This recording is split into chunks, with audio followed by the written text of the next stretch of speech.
Hi everyone, this might be a long video today because I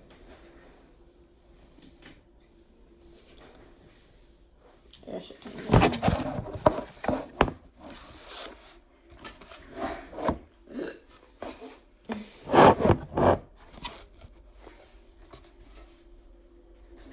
I am not happy. What's new? I just got home. And before I get into this, I want to preface, if anyone ever wonders, one of those people who's like, oh, everything shouldn't be on the internet, or talk to your therapist about this kind of stuff, whatever.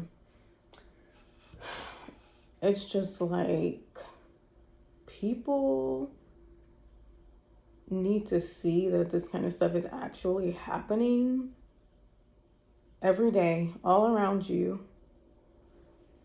And I don't know, when I hear other people's stories, I just feel already crying. But I just feel like, okay, I'm not crazy. So I already know what I'm going to title this video. I'm going to start with what happened today and then backtrack. So today, me and my husband went out because he had out time today from 10 to 2. And we went to Walmart, went to the dollar store, whatever. Now at the dollar store, my brother-in-law's girlfriend, who's always in the house,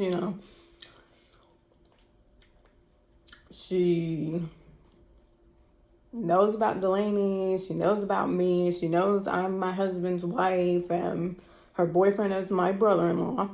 She knows all this, right? We've seen each other before, we have shared the same spaces before, all of the above, right?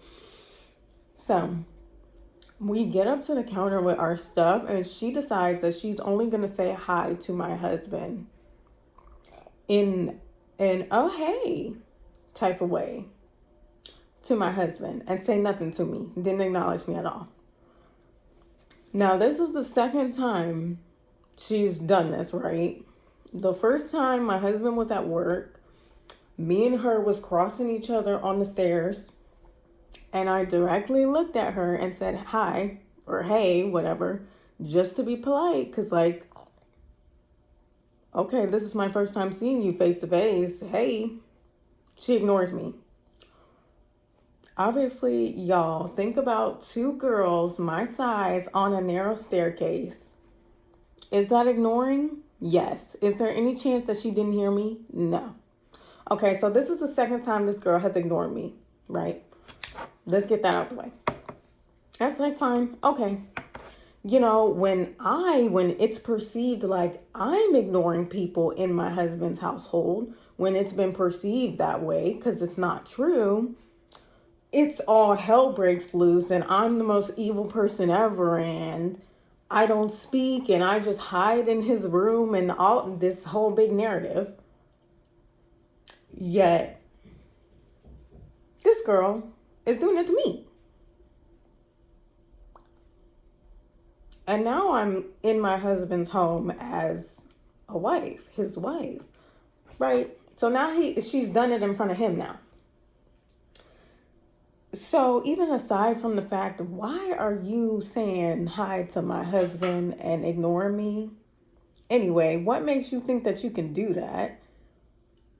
But then on the other side, I'm more focused about him, the fact that he didn't say anything about that. He just watches. This is an issue. Y'all, my first video that I posted after so long not posted about Thanksgiving, and the whole situation where he just stood there while his sister was doubling down.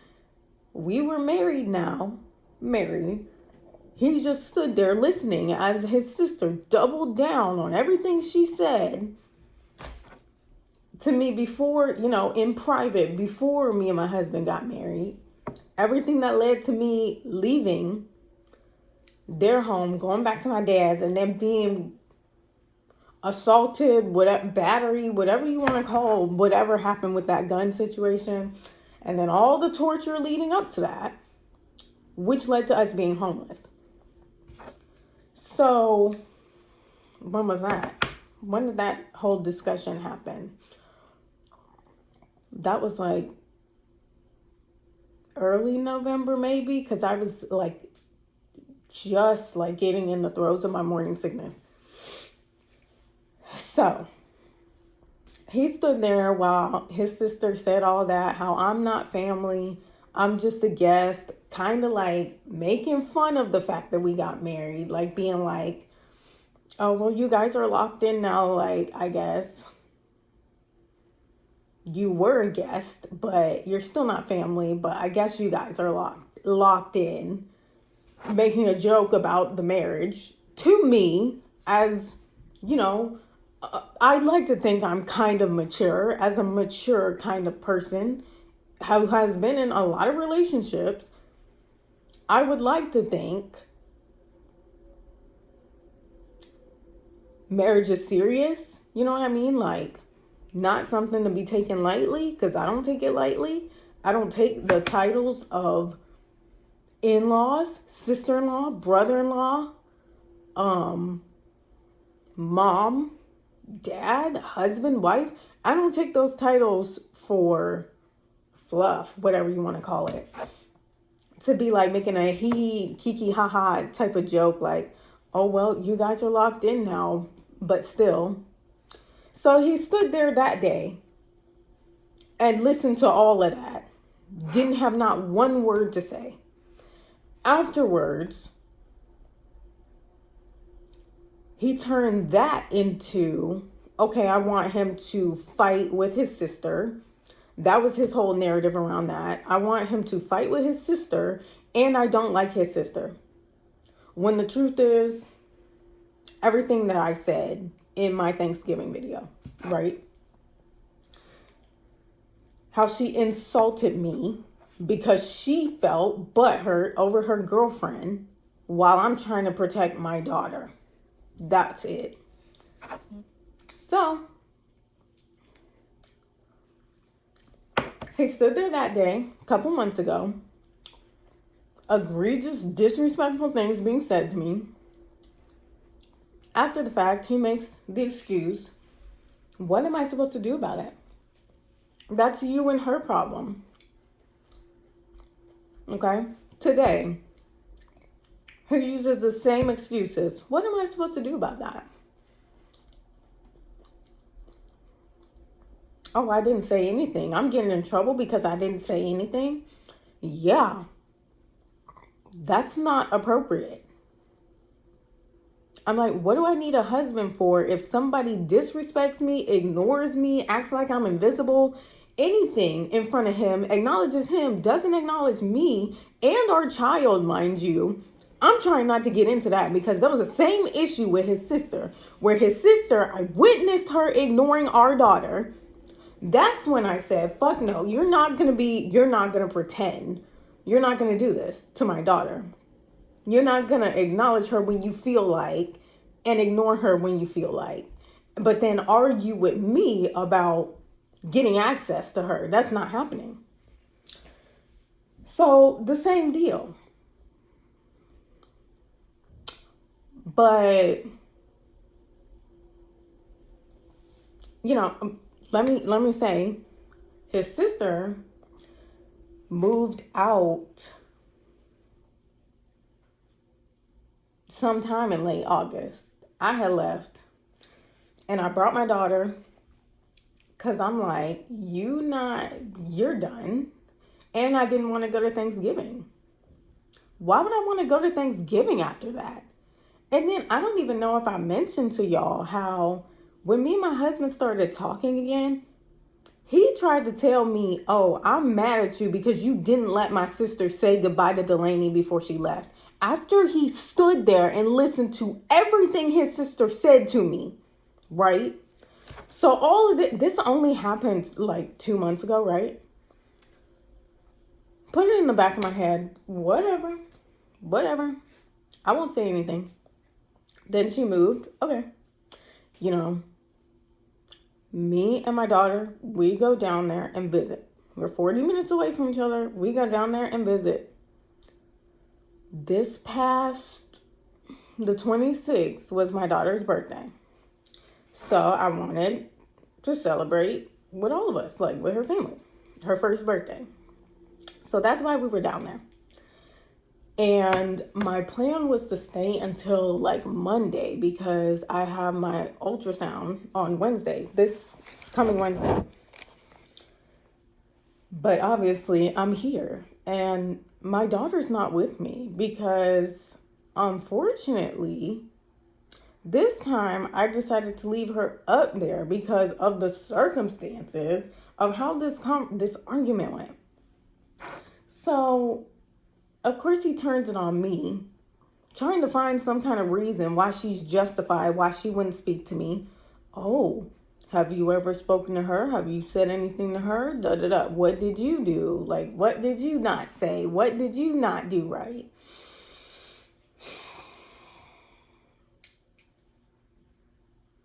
So then we go on and on and on. He tries to pretend that this has nothing to do. This is not the same issue I had with him. He keeps asking me, what does this have to do with me? And da da da da da, and all this selfish shit. And am I crazy? That's crazy. That your wife is being ignored in front of you by someone who shares the same bathroom as your wife, showers in the same bathroom as your wife, yet she's acknowledging you and ignoring your wife. And it's just okay because you didn't say anything. Yeah, that's the problem. That was the same problem last time. Anyway, we're going on and on and on. He's trying to not comprehend what I'm saying. He's turning it into, oh, you want me to get in trouble again, don't you? Oh, you want me to fight people. You want me to do this. You want me to do that. Now it's, you want me to beef with my brother. Then it's, do you want to fight the girl? All this dumb shit. And it's so simple.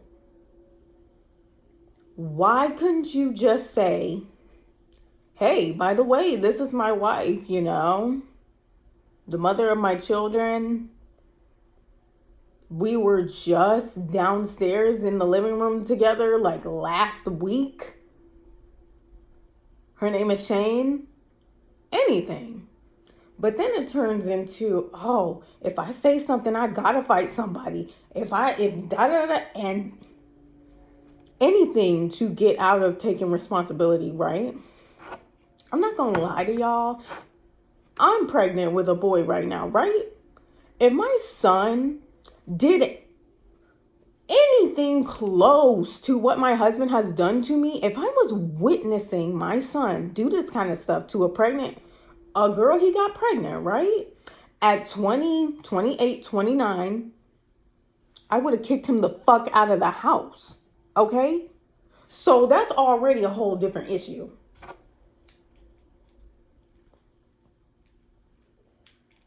The situation before, the family situation before, which is what his sister was blaming me for, but really she just didn't have the guts to go off on her brother for what he was doing. Where everything in our relationship went totally wrong. While he was out cheating on me after getting me pregnant, getting this other girl pregnant, right? He was behind on his rent, okay? But his sister decided to come to me about work instead of anybody else. Specifically him, for no reason at all. I don't know. They're half siblings. So I don't know. I don't know what the loyalty is in their family, but whatever. That don't have anything to do with me. But still. So, again, I preface this again. I'm like, it doesn't matter what you said or didn't say. You just witnessed somebody be rude to me and ignore me and didn't say anything. That's my problem with you. And this is now the second time that you've done this and been there and witnessed it and done nothing. Of course, he can't comprehend it. I'm crazy. I'm being dramatic. I'm looking for an excuse to leave. Of course, it turns into that when I say, oh, okay, so I'm useless here? Because that's how I feel. If you let somebody ignore me right in front of you, acknowledge you, ignore me who's taking care of your daughter, who's pregnant with your second, like I'm just, y'all, I've been feeling like a babysitter, to be honest with you. Specifically when I'm down there, like when we're visiting my husband, I feel like a babysitter. Because I'm at home with the baby while he goes to work. Everybody is coming in just to see our daughter, like to come get her or see what she's doing. Not really to see how I'm doing or have a conversation with me. And it's like, okay, fine, whatever. I can just ignore it. Like, yeah, you're right. You guys aren't my blood family. We all just met maybe like 3-4 years ago. Fine. We can be polite. You don't need to come check on me, ask me how I'm doing, or like have a deep relationship with me of any kind. You don't. They don't. But to go so far as to disrespect me or watch other people in the family disrespect me, then it becomes a problem, of course. Of course I'm going to be mad at my husband because now this is the second time that has happened, and it's somebody who's completely brand new in the picture, who seems like their comfort is coming above me now, which I have an issue with because he tried to turn it into, oh, you want me to say something hostile, and how would that have turned out? Just anything to get out of any type of culpability, responsibility, whatever ability. Oh, he had to be. If he said something, he had to be rude about it. And I'm telling him he had to be rude about it. And then it would have started a whole fight. And then he would have gone back to jail. Just such a dramatic, that is exactly what he said. That's exactly the chain of events. He said that would have happened. Had he said, hey, by the way, this is my wife. I don't know if y'all met before. This is my wife.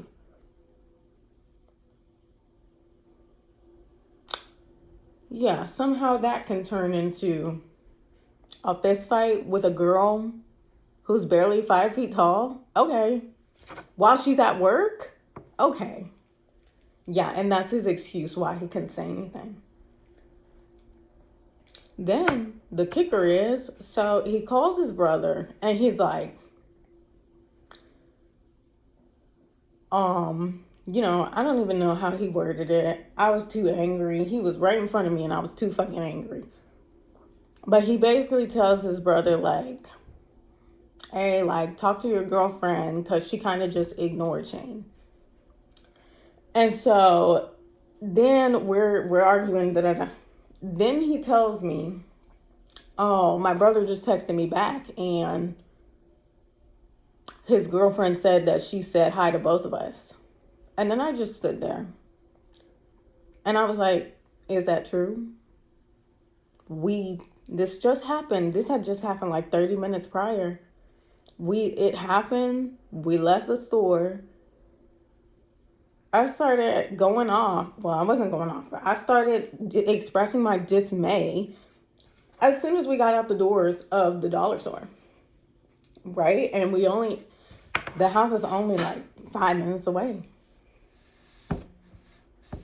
So I'm just like, I'm standing there and I'm like, are you telling me you acknowledge that she just lied?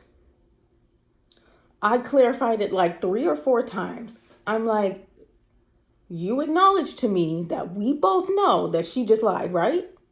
He's like, yeah. Yet he said he's not going to say anything else. Then I said, so you're going to let some rando make your wife look like a liar to my brother-in-law? And then he goes on again. What else am I supposed to do? You're trying to escalate stuff. Okay. Well, that's great, because isn't this the same situation that we just went through 2 months ago with my sister-in-law? Where she got to lie and say that she responded to me and said hi and wasn't ignoring me, and you believed her and everybody believed her, and it made me look like a liar back then 2 months ago.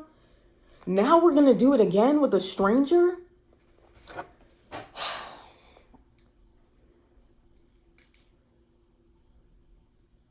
And the girl being so cheery and recognizing him and feeling like it's okay to speak to him when he claims that they don't know each other that well, and all that's a whole separate issue. I don't even give a fuck.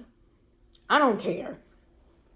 My husband, I don't trust him at all. I would not be shocked if they had sex while his brother was gone. I would not be shocked.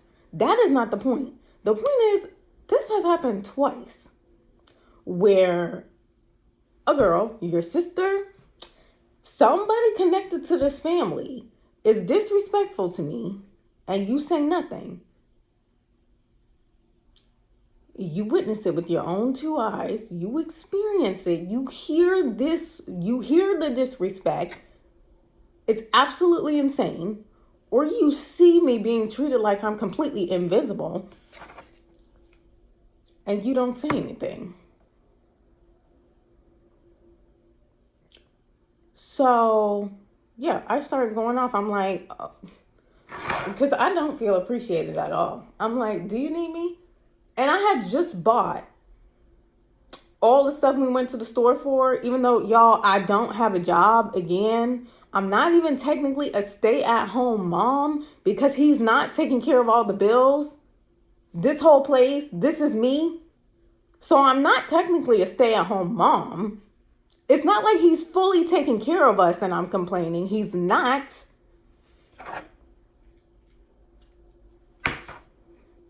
I buy everything for our daughter. This apartment is in my name, out of my bank account. So I'm not a stay-at-home mom, right? I just want to make that clear. That's just what I say when people ask me, like, what's the situation? That's just easier to say than, oh yeah, my husband doesn't do shit. His money just goes to all his stuff, not even to our daughter. Because, right, that's embarrassing, right? So, yeah, I may refer to myself as a stay-at-home mom, but that's not what I am. So it's not like there's nothing he can have on me to where this is justified for him to act like this is okay. Right? So anyway, it's getting intense. Right now it's 4:36. He had to work at like 3. We got home at around 2. I'm trying to leave because at this point, this has been ongoing. Like since he got home in like late August, I feel like this has been an ongoing thing. Where even just last night. So I'm with my daughter all day long. He'll get up. He'll go downstairs. He'll charge his monitoring device. He'll play video games. But he won't change my daughter's diaper with the excuse that she's asleep. Okay, fine. But then he won't even prep her a bottle for when she wakes up. He's just worried about getting all his stuff in, playing his game, doing whatever. So then when it's time for the two of us, me and my daughter, to get up, he's leaving for work. And it's like, even just yesterday, I feel like it's just a situation where like she's waking up crying and he's leaving the house. And there's nothing prepped, right? Didn't even think to make her a bottle. So that just happened yesterday or 2 days ago. Then I'm with her all day long. Her grandma comes to get her, just to like hang out, chill, whatever. But then if I say that though, then I'm ungrateful, right? If I say the truth, I'm ungrateful. If my daughter gets a little difficult and rowdy, she brings her back because she's just getting off work. So she's with me, my daughter is with me all day long. And then my husband comes home. And then guess what my husband does? Last night, he didn't even pick her up, hug her, give her a kiss, say hey, nothing. Or was that like 2 nights ago? Because last night I had to freaking undo her whole little like playpen that she had because she freaking took her diaper off with a ball of shit. And so the ball of shit was on her pillow and it had touched her little toys. So I had to clean that thing out and I was tired of that thing. So I like shifted the room around a little bit and gave her a setup like she has in my room here, where it's like the mattress on the floor next to the bed, like simple, where she can like crawl around and not feel trapped. So he comes in, he's frustrated because I'm doing that. No, he was frustrated because he's thinking, oh, the baby's going to be all over the place and we won't be able to like trap her in the playpen. That's all he cared about. So he was complaining about that.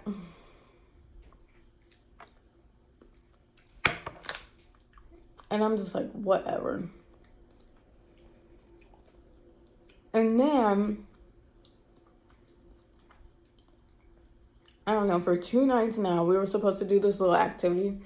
Like, I was looking through my YouTube shorts and I saw this video. It was like a married couple and she was like, oh, like set a timer for an hour. Like, maybe like once a week, she might have said, no screen time and like just talk to your husband. This is how you like build, blah, blah, blah. So I sent that to him. And then the first night, the night before last, I literally low-key like begged. I don't want to say I begged because that's a bit dramatic, but I made it clear to my husband, like, oh, I like miss you today. Like, I want to hang out with you. Like, we should do that thing that I just sent you.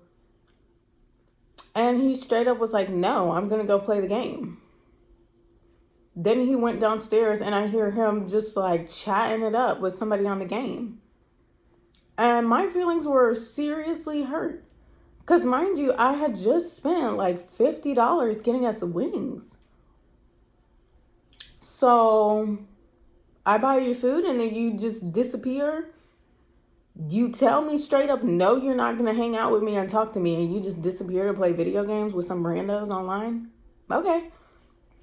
And leave me with the baby on top of that. So that happened 2 nights ago.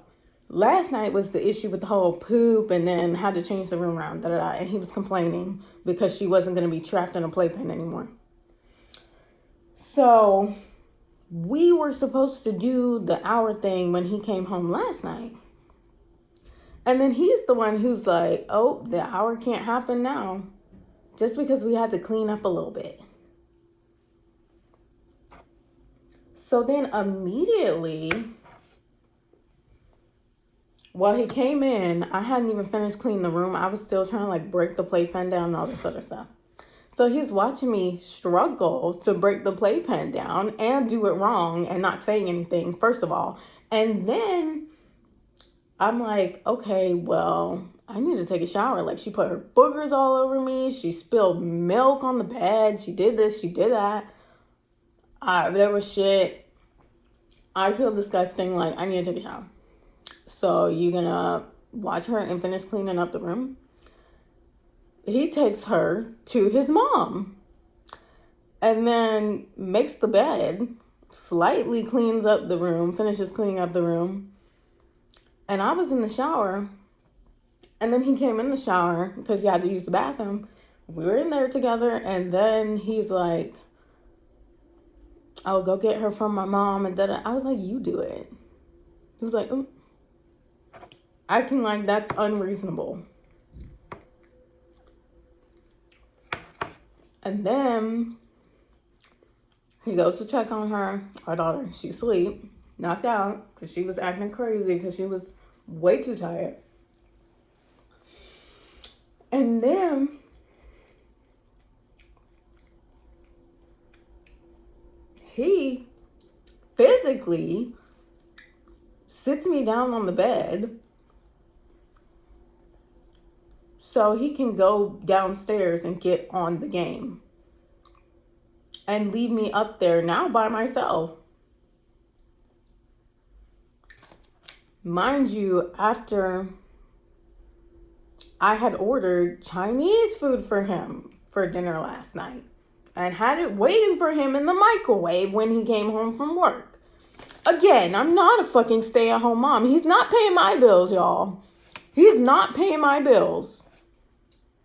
He's not spying me for nothing, right? Yet he thinks he can just come home to some food that I ordered and then ignore me for the whole rest of the night. Y'all.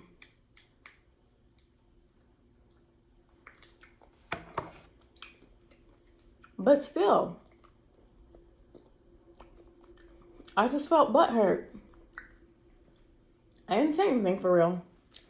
But you know, I make my little sad comments like, "Oh, my husband doesn't like me. Does he like me? Does he not like me?" You know, like trying to be funny about it. He wasn't even fucking paying attention. Because he was in the living room and I was in the kitchen making my dinner. Some pasta salad on the stove, so, you know. But he was too busy talking to them dudes on the game. And I stood there and I'm like, are they going to buy you food? Are they going to give you children? Are they going to clean your room for you? See if they'll marry you. Because you sure like talking to them a lot more than you want to talk to me or engage with your family at all. Whatever.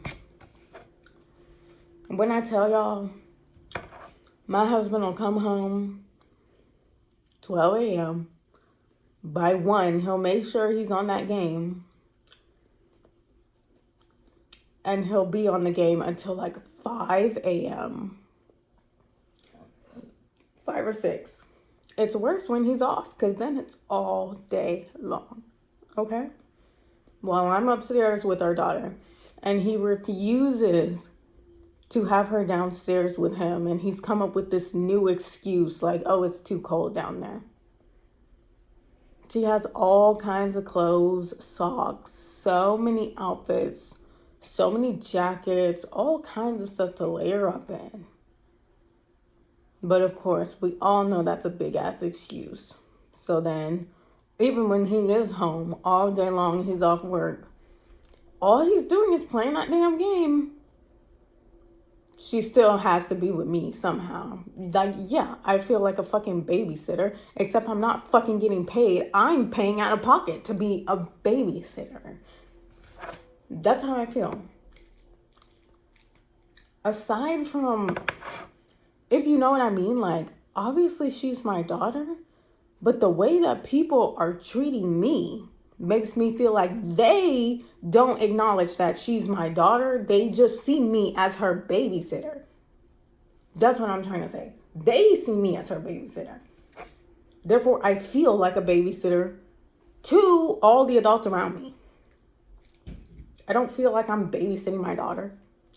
You know what I mean? So that's what's been happening for the past 2 days leading up to today, where now I'm feeling like, okay, you must also feel like I'm just her babysitter and I'm invisible and I'm no one, because you just witnessed somebody right in front of your face acting like I don't exist and didn't do anything about it, didn't feel offended in the least. Then all his arguing back made it clear to me that he's like, this is no big deal. He's saying stuff like, this is no big deal. This is nothing. You're making a big deal out of nothing. You're being dramatic. You just want to start drama. All this. All of that. Right? So you're making it clear to me that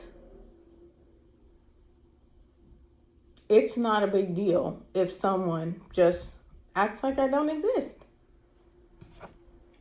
And if they do act like I don't exist or are rude to me or something or other in your presence, it has nothing to do with you, number one. And number two, I should defend myself. Why didn't you say anything? Why didn't you? It's your job to or I'm just trying to start a problem so I can leave today out of nowhere, so I can go back home. And then of course on the way out, he thought, oh, tell the other N-word. I said, hey, trying to insinuate that I make up. This happens at the store. I'm mad for absolutely no reason and just make up an argument so I can leave to go come home to the man I'm here cheating with. This is his thought process.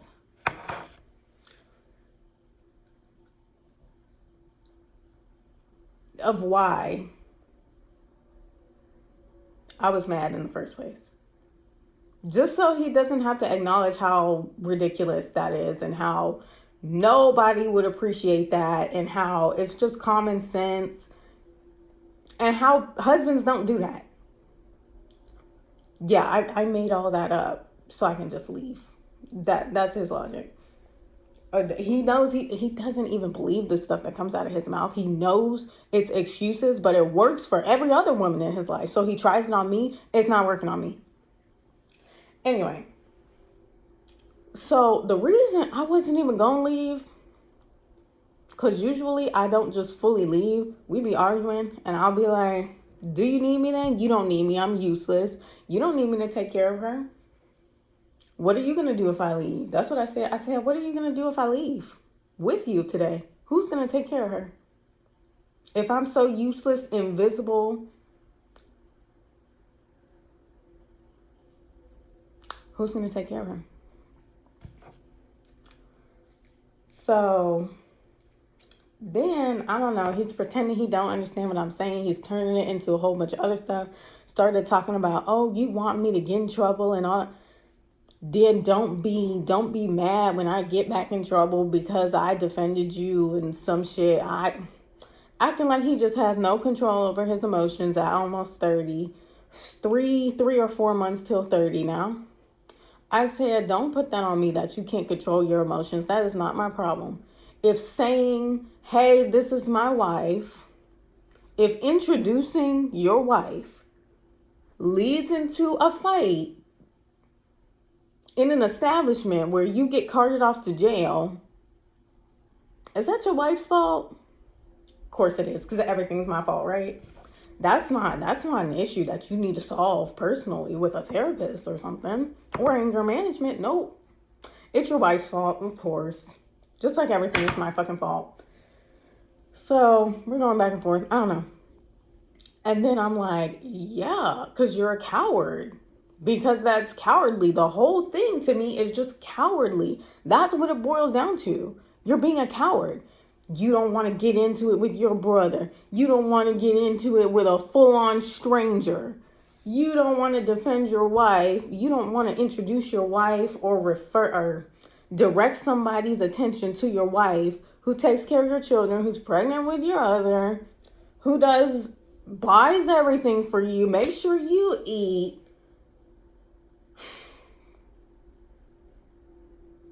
Spots you for this, that, and the other.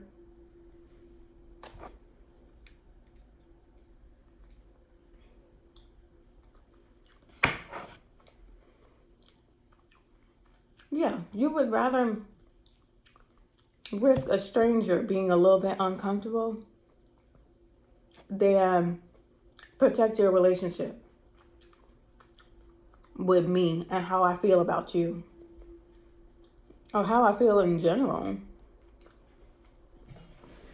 So I was like, yeah, because you're a coward. Something like, you're a coward. The word was coward. The insult was coward. And then he retorted back with, guess what, y'all? And you're a bitch. Verbatim, put quotes around that. And you're a bitch. Then I lost it. Now, let's go back. Right? Let's go back like the day before our daughter's birthday, the 25th. I only remember because he was cooking that day. He started off okay in the morning. Like, I woke up, he gave me a plate with breakfast on it. Right? Okay. But then somewhere along in this day, he got irritated with me. Irritated in general. I don't know. He woke up not feeling good, but like I said, y'all, he had been awake. I woke up, he gave me a plate, or he woke me up with the plate or something. So he wasn't mad at me then. So something transpired between me waking up that made him mad. And his plan was to cook a whole bunch of food for our daughter's birthday because he had bought her steak and wanted her to try steak and just like have grilled food for her first birthday. So the snowstorm hit, and then I was upset because I'm like, wait, you were the one who told me that this snowstorm was coming.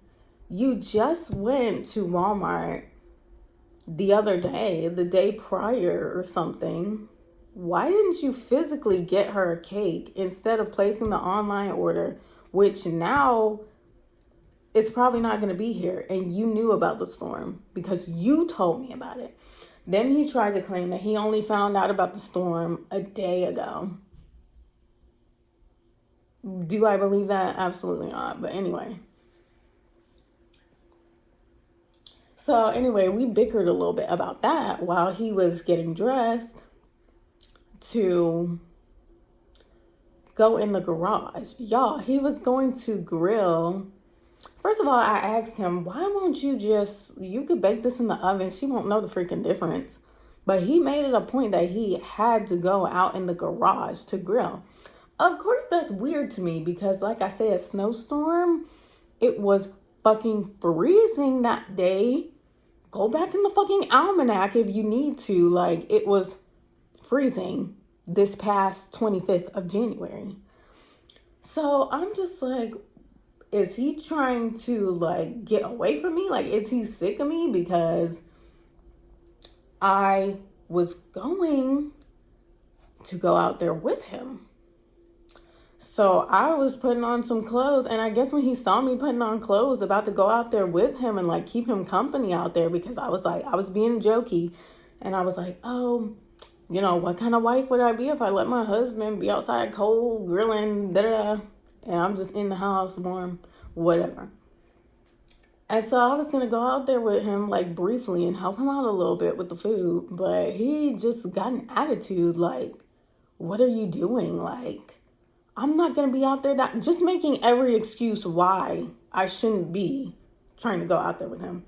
So I found that real suspicious. Yeah.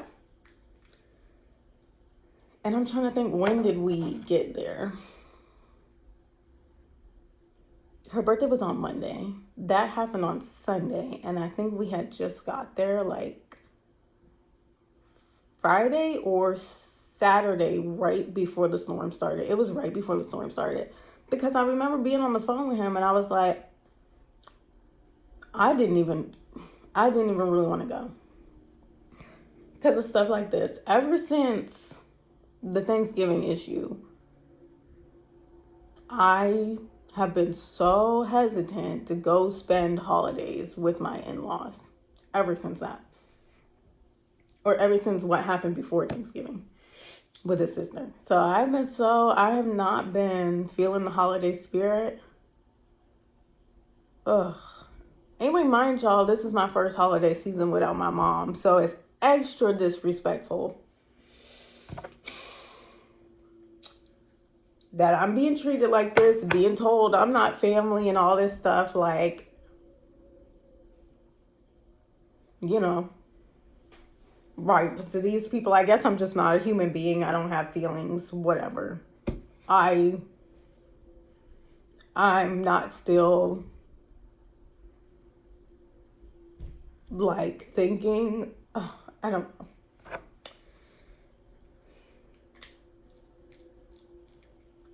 Anyway. So I was not in the holiday spirit regardless this year. So for all of this to transpire, it's just so dumb.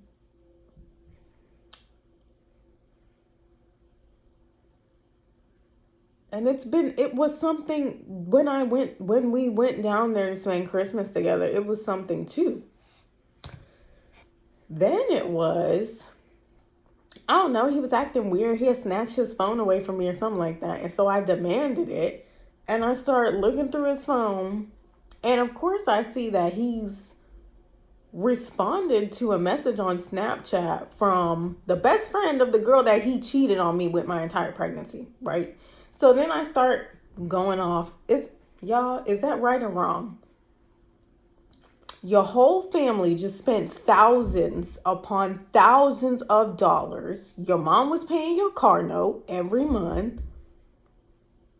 Your whole family was pitching in to put money on your books.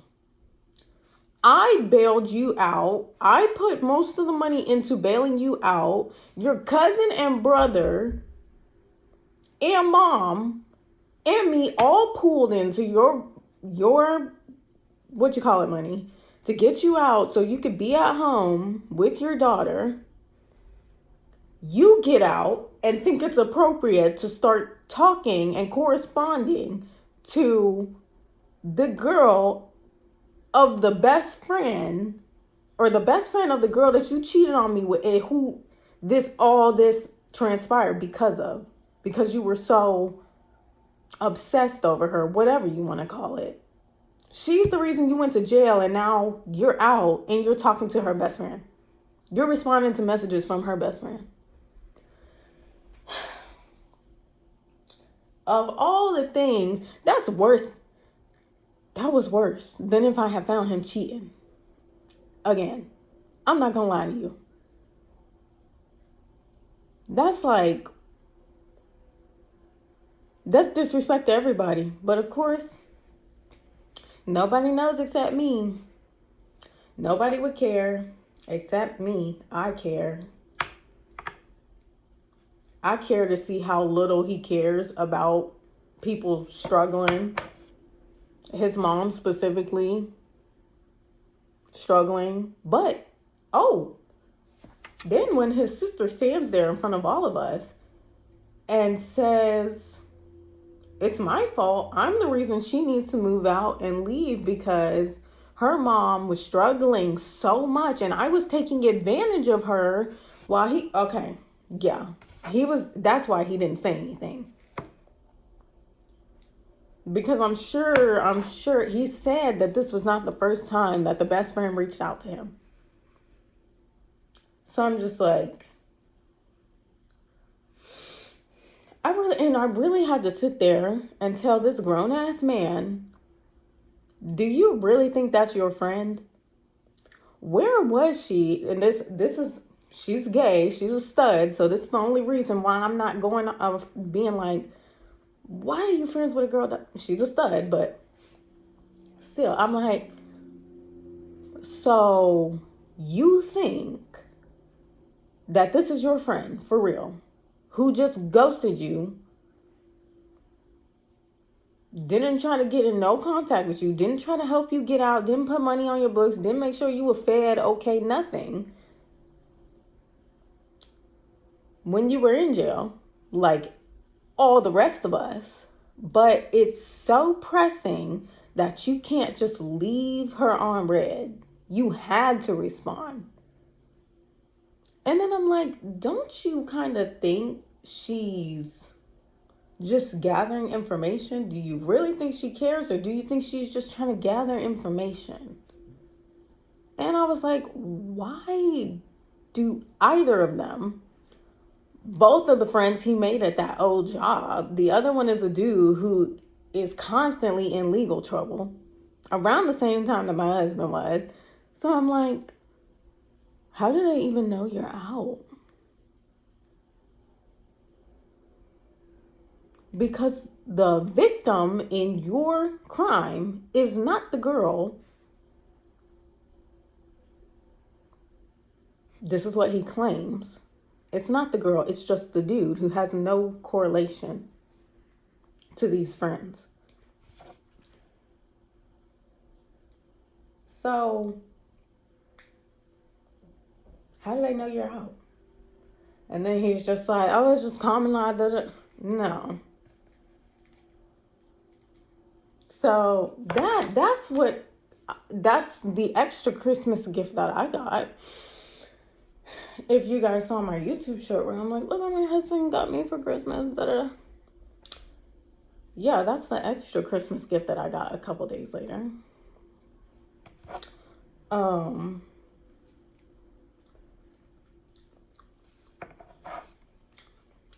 So then, which leads me to the title of the video, if I call it that. But yeah, on the day that he was cooking and stuff, I was on the fence. I'm like, usually when he has an attitude, I just stay away from him. But this time I was kind of like, maybe, I don't know what my thought process was. I don't know what it was.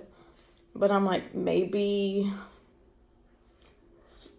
I should just hang around.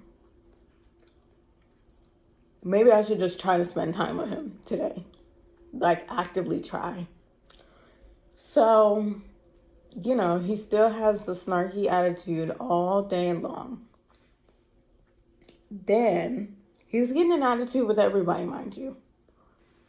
And everybody's like, why the fuck are you grilling outside? Like, the whole house. He was out in the garage. He had the grill in the garage, right by the edge, like where the door is, and he had the door cracked.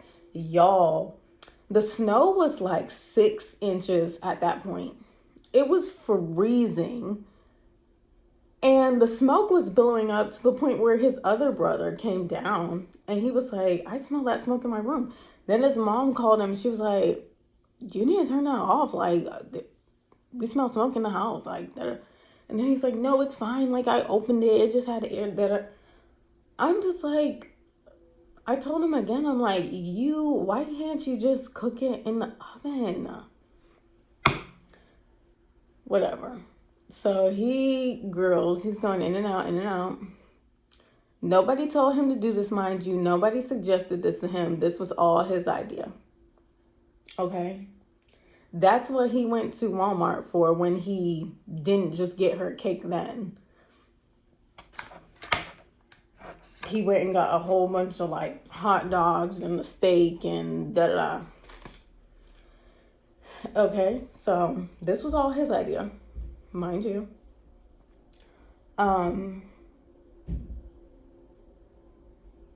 Then I don't know.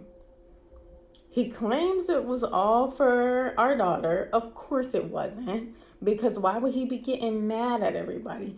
He got mad because his brother, okay, his mom asked about the food, I guess, and then his brother called down and told him that their mom wanted one of the hot dogs. She wanted to try one of the hot dogs.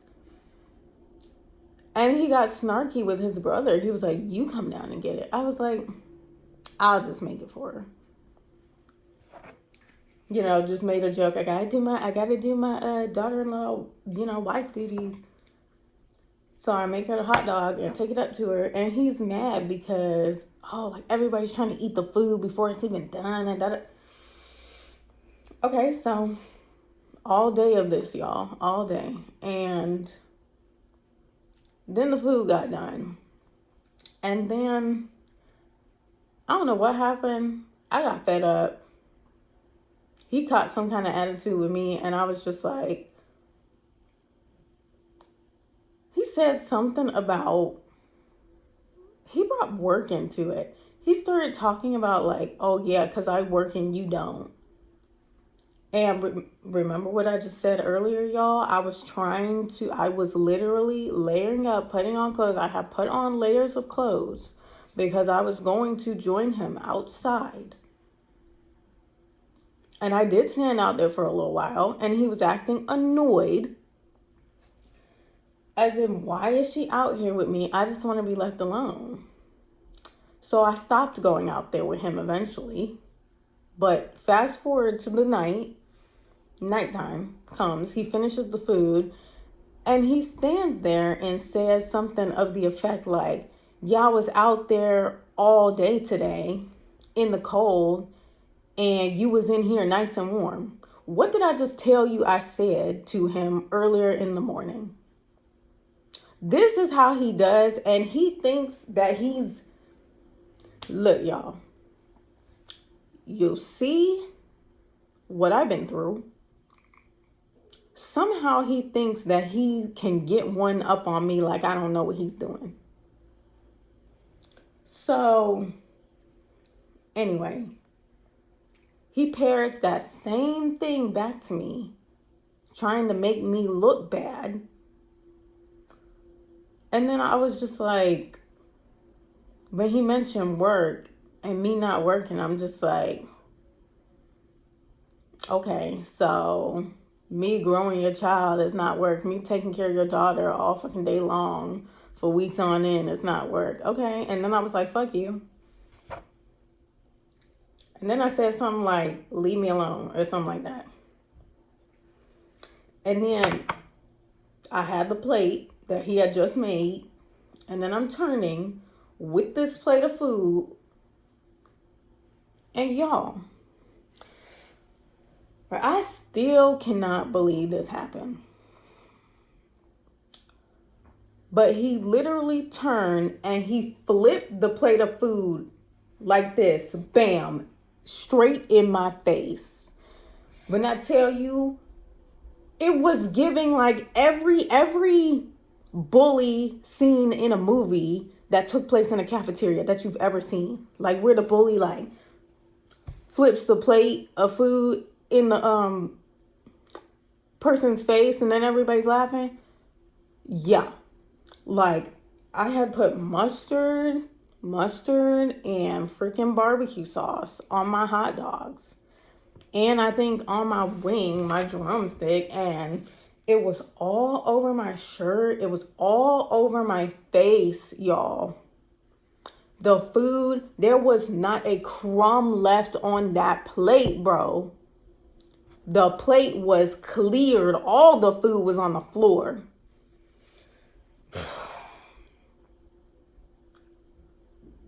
And then he walked off. But I was standing there. And I was like, that did not just happen. Mind you, the girl who just ignored me, she was in the living room. She was on the couch. And his brother, I don't remember where his brother was. He was downstairs too. So they overheard this, right? That's another issue. Like, so when you combine all of this, it's just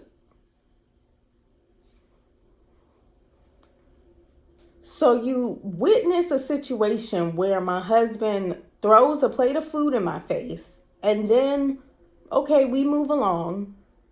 Then you see us out and about at the store and you only say hi to him. Yes, I'm going to take that personal. No matter who you are, no matter if I know you for real or not. Like, you playing in my face. So, anyway, that's just a little tidbit. So he walks up the stairs and I'm just like, of course nobody comes to my aid. Of course not. Nope. No. So I'm just like, I think I called up the stairs. I yelled up the stairs. I was like, you did not just do that. Did you? Did you really just do that? And I just kept repeating it. I was like, did you just do that? You did not just do that. And I was like, I cannot believe you just did that. And I went to the bathroom that was downstairs, the downstairs bathroom. I looked in the mirror. Bro, I was in fucking shock. Yeah, food was all over my face. Mustard and barbecue sauce all over my shirt, all over my face. And then I just remember like coming out of the bathroom and I'm seeing him come downstairs. His brother had gone upstairs to get the broom and the dustpan. Like, so everybody's aware of what just happened, right? So his brother came downstairs with the broom and the dustpan to clean up. And then he was coming downstairs.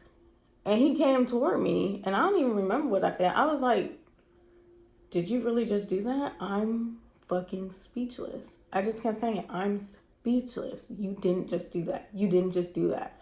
You did not just do that. Y'all.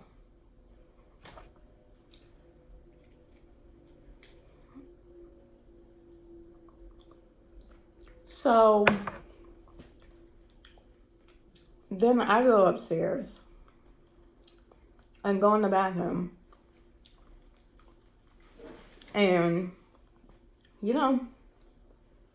lock myself in the bathroom. I'm cleaning up. I'm like talking to myself in my head, kind of trying to tell myself not to cry. Like, don't be a loser. Don't be a wimp. Like, don't cry. Don't.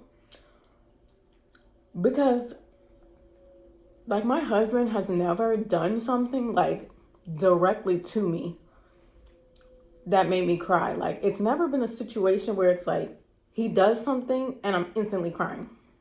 I'm sorry, y'all. I'm shaking because I'm cold in this room. But I'm also stressed. So, yeah, he's never done something where it's like, oh, he said something and he did something and I'm so upset that I'm instantly about to cry, like within 30 minutes of it. So I was in the bathroom, like just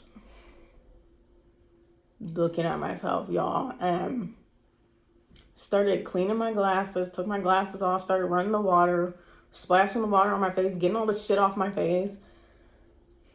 And then I hear him come up the stairs because I know it's his stairs. I know it's his footsteps coming up the stairs because, like, I'm fucking traumatized. I know what whose footsteps is whose and all, blah, blah. So anyway, he comes in the bathroom because, he knows how to unlock the bathroom door when I'm in there. And I instantly see his sweater or his hoodie that's yellow. And then I said something like, leave me alone. You are really pissing me off. And then my voice was quivering and all that stuff. And then, of course, I start crying like a little fucking wimp. Because I'm just like,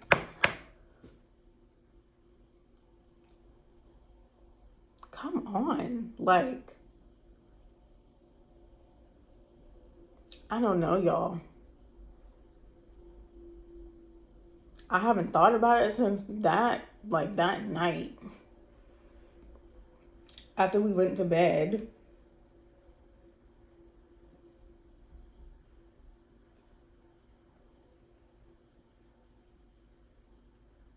I'm just like, okay, like a lot of people hate me in my life, sure. A lot of people don't like me, sure. But you hate me that much? You hate me that much?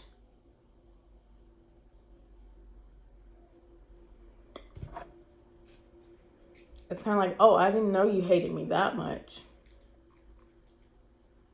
That was kind of the shock that I was going through. So,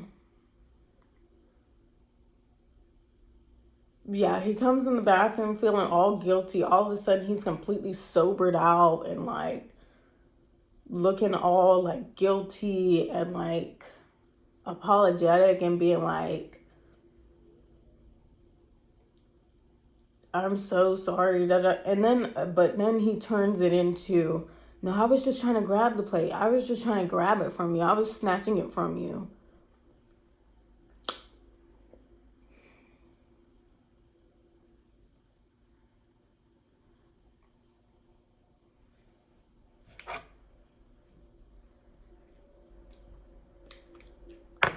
Snatching would have left something on that plate, y'all.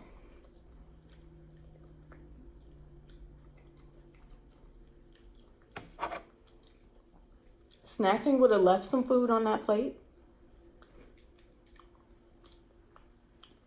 Snatching would not have resulted in my whole face being just like pied.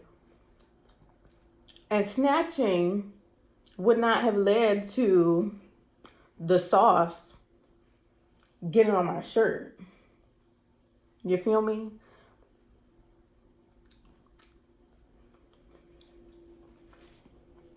So, you know, of course he turns it into, oh, I'm just stressed because I'm trying to make our daughter's birthday perfect, and like, oh, I'm just stressed because like, oh, because of the things you said last time about me being a dad. I don't feel like I'm being a good dad, so I'm trying to make her, excuse me, birthday special. Then he turns it in, I kid y'all not. Then he turns it into, I'm just stressed lately. I'm worried about my health. Then he starts crying. So now, picture it. So you've just smacked a plate of food in my face. Nobody did anything about it. Then you just told me that you just lied and tried to tell me that you were just snatching it. I remember physically, when stuff happens like this, you start seeing it in slow-mo. When you think about it back, his hand like this, out like this, going like this. But then you try to tell me, oh, you were snatching and it was an accident. I did not mean to do that. Then you turn it into, oh, you're so stressed because you're putting pressure on yourself to make her birthday perfect because what I said about you supporting her financially with her essentials the last time we argued. Then you go on to your health. You're so worried about your health. You think you're seriously dying, like something's really wrong with you. And then you start crying. Now, instead of mulling over the fact that this dude just threw a plate of food in my face, some of the most ultimate disrespect, and then ignoring the fact that I'm pregnant too. Now you want me to comfort you while you're crying about your health that you won't do shit about and haven't done shit about. The same health issue that you've been talking about, you're worried about ever since I met you. What could this be? Oh, Shane, she's being so insensitive. Like, her husband has a health issue. Oh my God, like, why is she being so insensitive? He's talking about muscle spasms, y'all. Yeah, muscle spasms.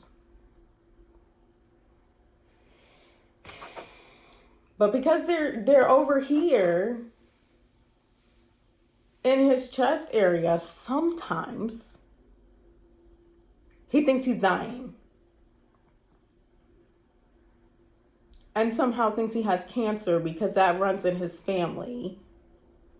As though cancer would ever show itself so evidently as in a muscle spasm. Okay? Let's understand this. But every time he does this in an argument, he pulls out somebody's name who has passed away.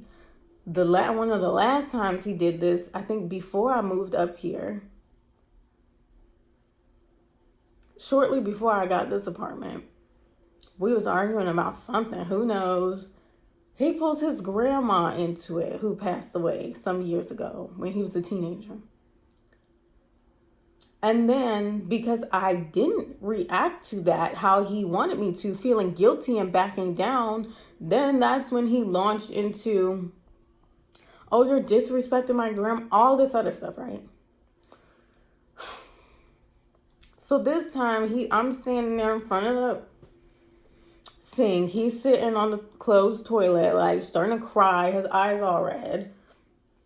Talking about how he thinks he's dying and like his spasms are getting worse.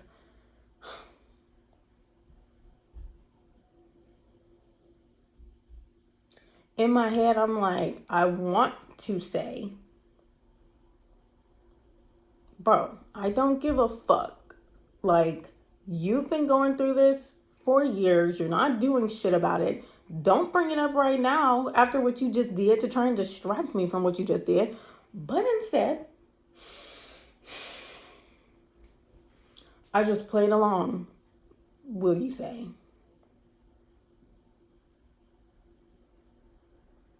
And I was just like, what do you mean? So then it goes from you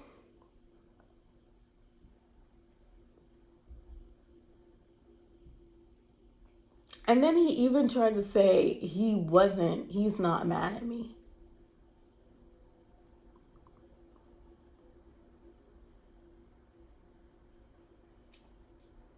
Okay, but I'm the one who gets the plate flipped in my face, but you're not mad at me.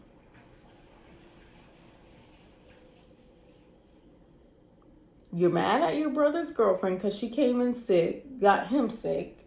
Now he's coming down with something. You're mad at her. You're mad at your mom because she wanted a hot dog before, everything in the meal was done. God forbid. You're mad at your brother because he asked you to make your mom a hot dog. You asked him, why don't you do it? You're mad at me enough that you flipped a plate in my face, but you're not mad.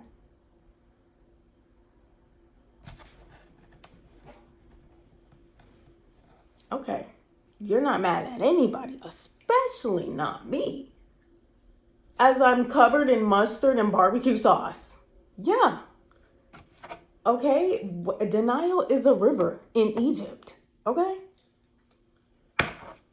So, yeah, we go from the fact that you did that to me to me now comforting you and listening to all your problems as he goes on and on about all this mysterious stuff, saying weird stuff that he said to me when he was cheating back a year ago. He would call me up and be like, oh, let's hang out. Like, I want to see you. Let's talk or whatever.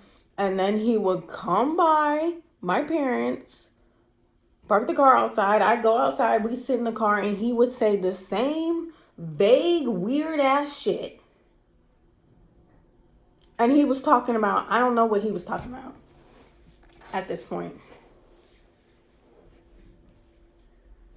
But this time, what do I think he's talking about? I think he was trying to I don't know, he said something about fitting in and all just bullshit, right? Bullshit. Anyway, dumb shit that a father and a husband should not be worried about right now, especially after you just threw food in your pregnant wife's face. Right? So I just end up listening to this bullshit. And y'all know when you can see like a look cross across somebody's face, like a micro expressions and stuff. Eventually, when he feels like he's got me hooked and distracted enough onto all his problems, right? He starts making this face like he's ready to leave the bathroom. And like he doesn't want to be in there anymore. Talking to me. I can't explain the face, y'all.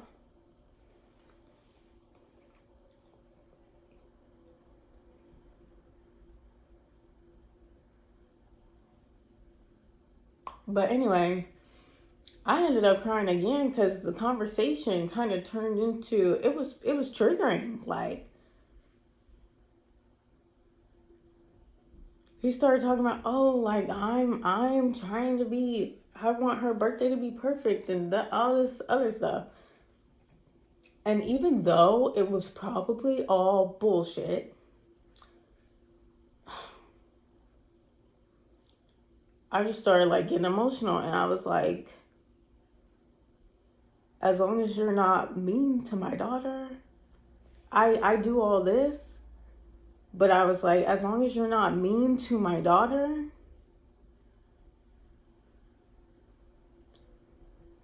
it doesn't matter what I think. As long as you're not being mean to my daughter.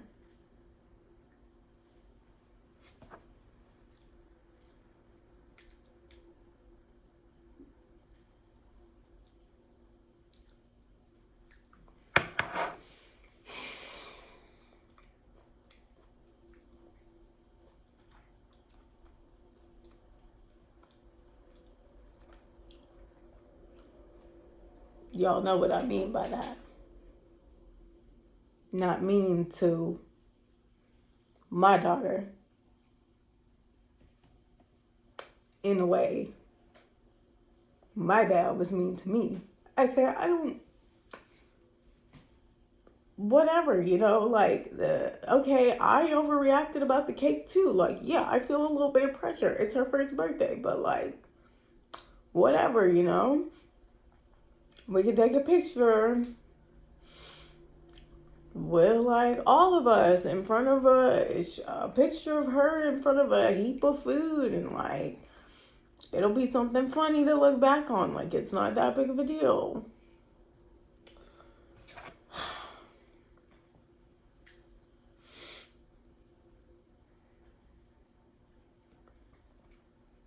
And then of course he had this look like, oh, I know what she means. Like, she's really talking about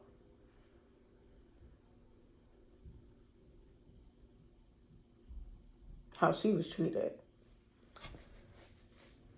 But still. Anyway, so we leave the bathroom, and then suddenly I've become caretaker again, where my husband is like, oh, I just feel so terrible. I just want to lay down, take a nap. So he lays down, he's coughing. All dramatically, like every time he gets sick, he just acts like the world is ending. You would think this man has never had a cold in his life.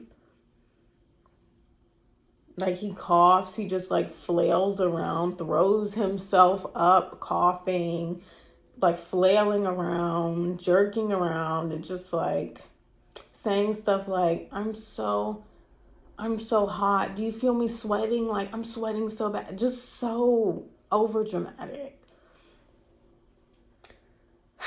And at that point, I didn't even want to be nowhere near him, which is very odd. I can't even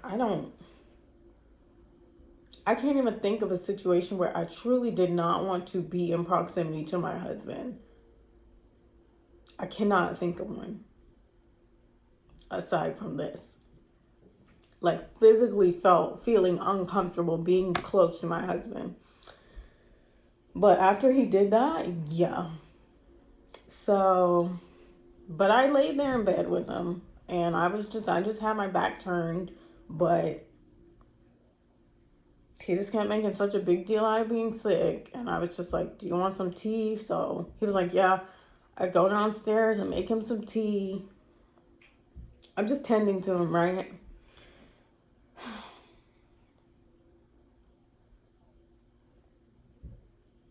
And as I'm saying this, like, why do I feel like I'm speaking?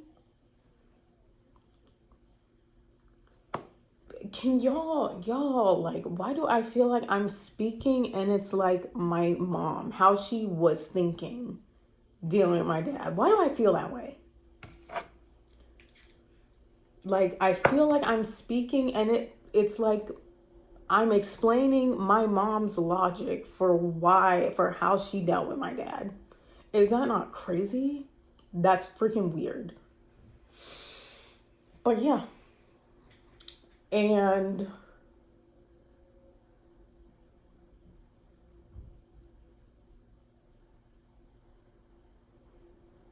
yeah, it's a rare situation where something happens and I don't say anything. I don't want to talk about it. That is very odd. But yeah, so the night continued on. I guess it was like 10 or it was like 11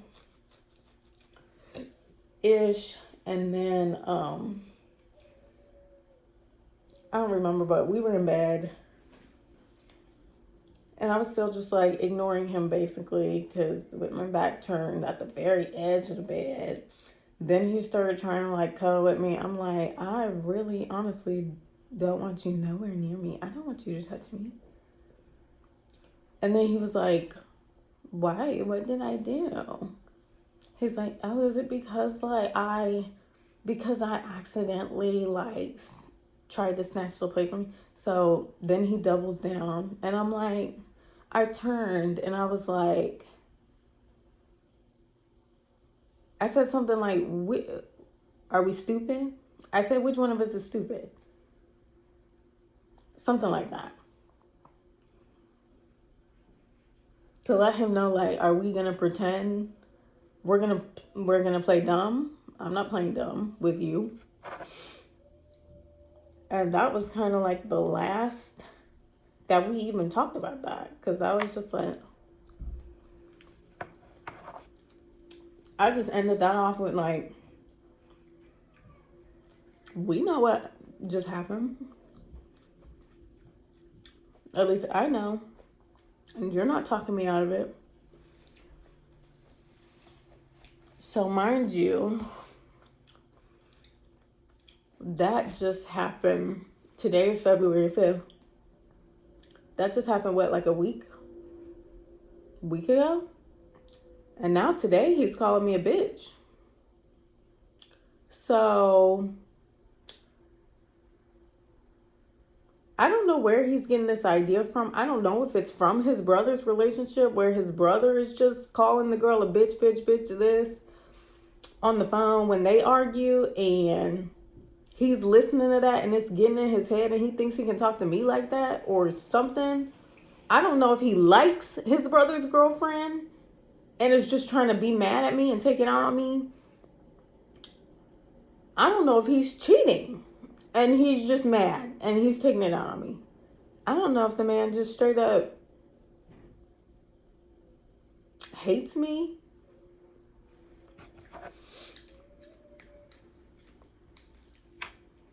I don't know what it is, but look at me. I'm here. I'm here and I'm me. And as I was leaving, because I said, oh, bitches don't take care of their daughters. Bitches don't take care of their kids. So I guess I'm going to just leave her with you. So I guess he had to call off work today. That's not my fucking problem. You're not going to call me a bitch. You're not going to call me a bitch on the way out the door to leave me to take care of your daughter again.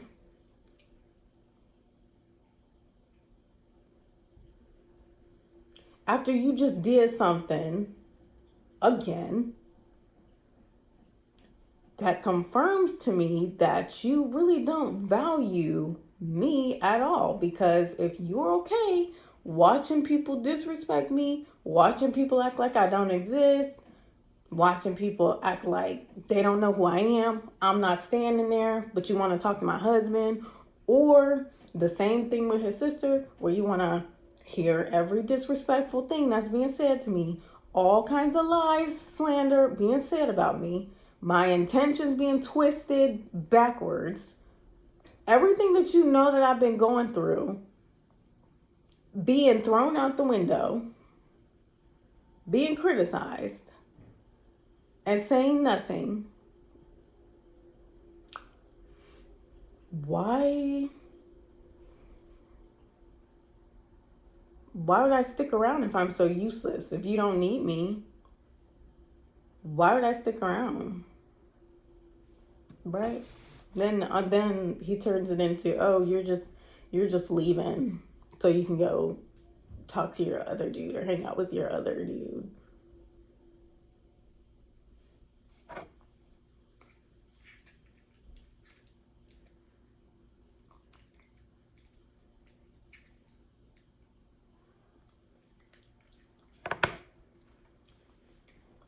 I'm not happy being here without my daughter because I'm paranoid as fuck.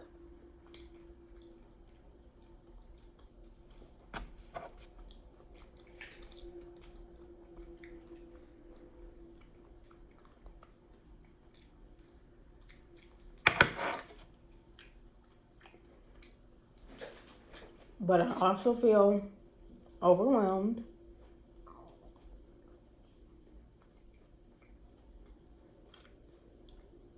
disrespected, not valued at all for anything that I've done for him.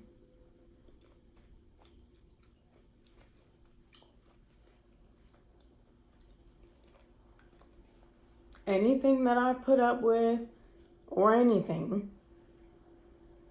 Not to say that obviously you do not get brownie points for putting up with a man's bullshit. Quite the opposite. But I don't know. He himself is just proving to be an ungrateful type of person. Just from the, oh, I got to respond to the best friend of somebody I went to jail over, which caused my family to be in, my entire family to be in financial crisis, barely making their rent because they were struggling to make the rent before I got myself locked up. Then they lose my entire income, and now they're having to pay for my child. Yeah, it's just an overall theme of truly ungrateful. But yeah, they bail me out, and I just have to respond to the best friend of the girl that wrecked my life and my family's financial situation. That I wrecked my life and my family's financial situation over. I just have to respond. What am I supposed to do? Not respond? Literally came out of his mouth. And I'm not gonna lie, y'all. He got a 1-2 over that. Cause are you psycho? I stood there and I was like, how would your mom feel hearing that you just had to respond? I said, which one of them friends was helped with your bail? Which one of them was on the phone with you every day, listening to you complain? Which one of them was spotting you money for your books so you could eat and get soap? Which one of them, but you just need to respond to them for some reason? Hurting their feelings is more important than, I don't know, disrespecting your whole family and all their efforts for the, how long was he in there? 9 months. 8 or 9 months that he was locked up. But guess who got blamed for all of that? For why they were struggling financially, and then saying it's my job to be working and contributing.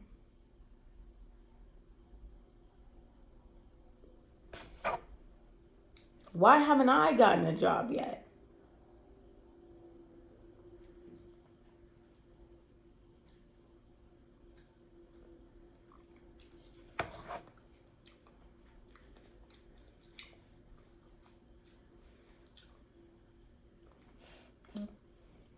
Lying and twisting things in the worst way.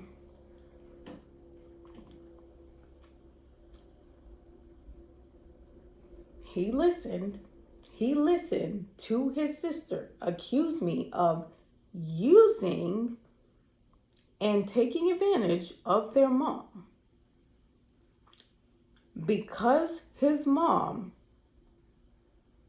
bought diapers for my daughter sometimes, after I had run out of money, bought diapers for my daughter sometimes, and bought formula for her in emergency situations because I had WIC.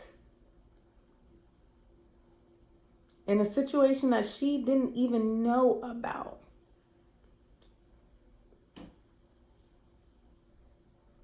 So because I had EBT and I was able to buy groceries for me and my daughter, right? And then I had WIC, her mom was not paying for my food unless she was offering or unless she was cooking dinner for the whole house, right?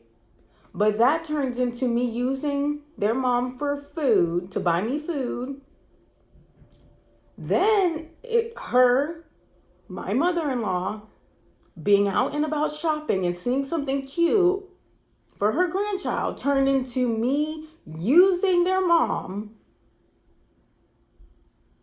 to buy clothes for my daughter as though she didn't have any clothes.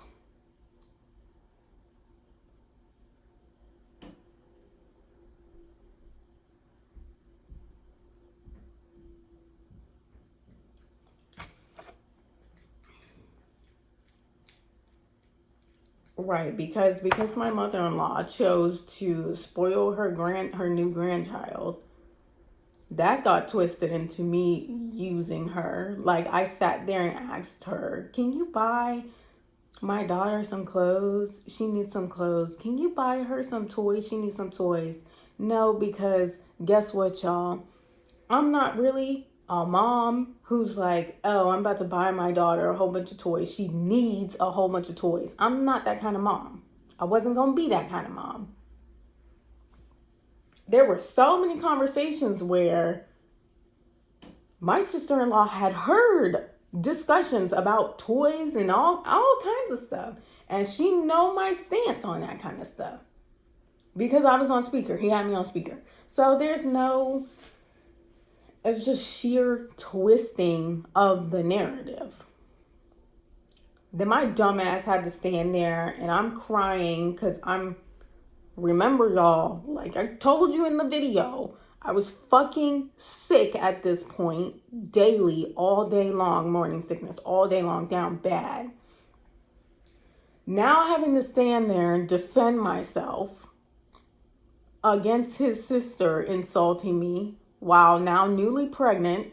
She didn't know at the time. His mom didn't know at the time until that day. I had to fucking spoil it that day. Just to make clear how disrespectful he had been. Ugh. But yeah, he stood there. He stood there and said nothing. That's what he was saying nothing to. You used our mom. You took advantage of our mom. Yeah. That's what he stood there and said nothing to last time.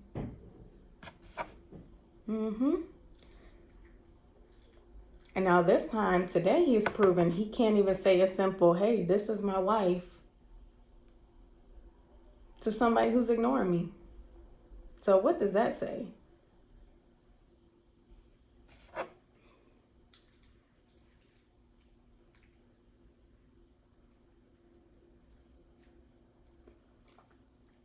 What does that say?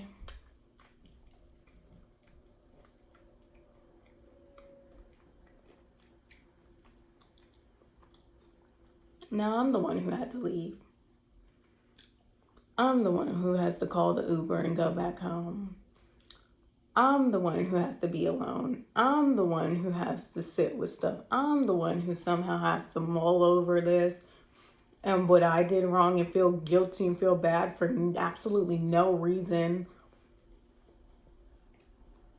I'm the one who has to worry, oh, am I trying to break this family apart for some odd reason? Am I so bitter that I want to break my husband's family apart out of nowhere?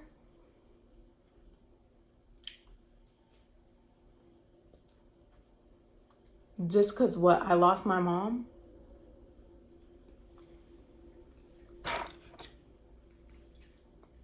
Then I have to sit here and think about this kind of stuff while he just gets to blame me. And I get to look on cherry on top. Now I get to look like a liar double times over. Because this is the second time a girl has accused me of lying about something. First his sister, now this girl. Okay, that's great. Even though you straight up acknowledge. This is the thing, he always acknowledges this shit in front of me, but then to everybody else, he just continues to make me look like a liar.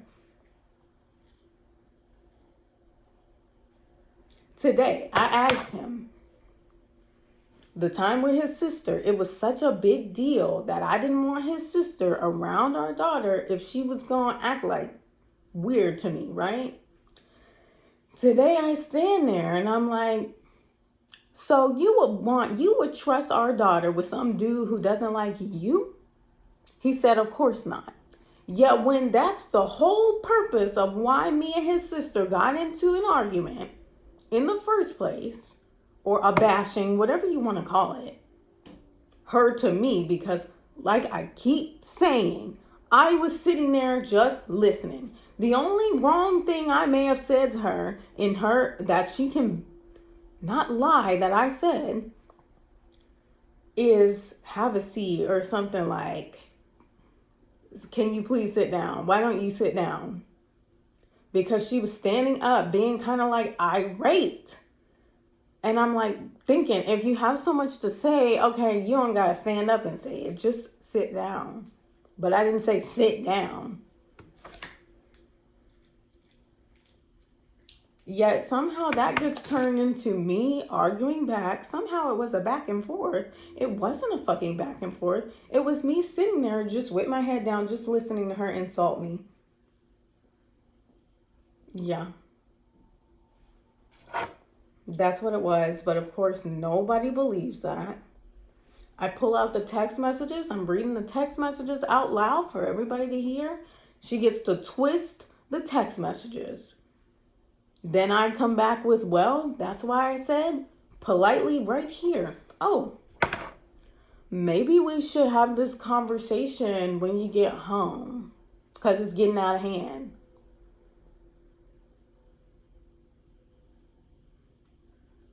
So if that's hostile, I don't know what to say. I don't know what to say. If that's rude and hostile, I don't know.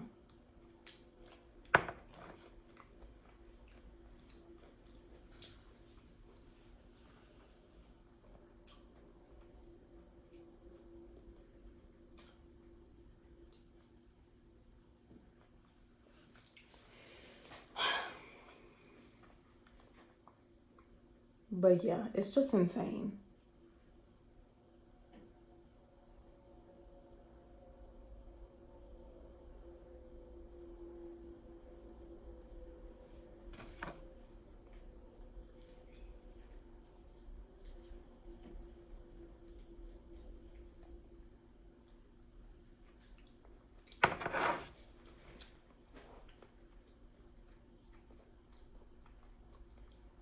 Every time. I was dreading this too. I was dreading her birthday, unfortunately. But it's like, okay, I'm going to go down there so she can be with her dad and she can be with her family, right? You know, I'm just an unfortunate byproduct to my daughter's existence. And that's how it has been. Down to how everybody was acting.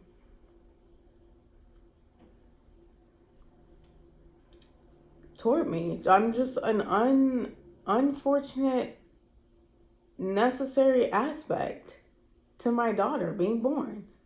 Because if that weren't true, would people feel like they could post my daughter fresh in a hospital blanket before I've even fucking barely seen her, post my daughter on Facebook, right?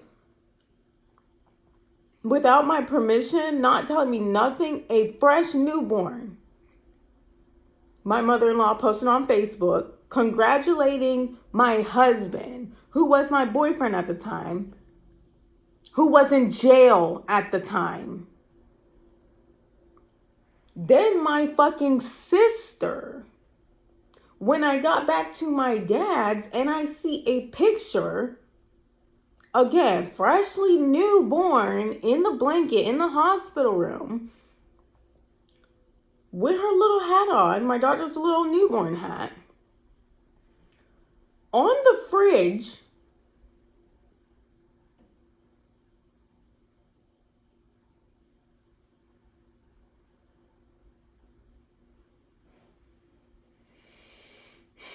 how did that work? That means two things. That means my brother took a picture of my daughter, sent it without my permission, number one. And then that means my sister took the liberty to actually print the photo out behind my back, did not ask me. Then it means she decided to put a frame on it and give it to my dad, not knowing nothing that was going on in that house.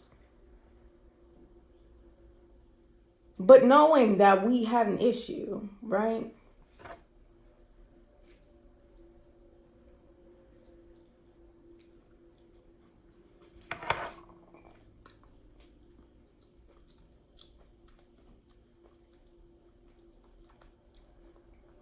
And that my dad, knowing how he felt and everything that he's done and all the disrespect that he had dished out to me, he felt justified in putting that picture on the refrigerator. So you see how this is a theme? This is a theme that nobody, not one human being, has ever seen me as important to my daughter's mom, a mom at all, a human being no less. Sister trying to tell me who I can let around my daughter.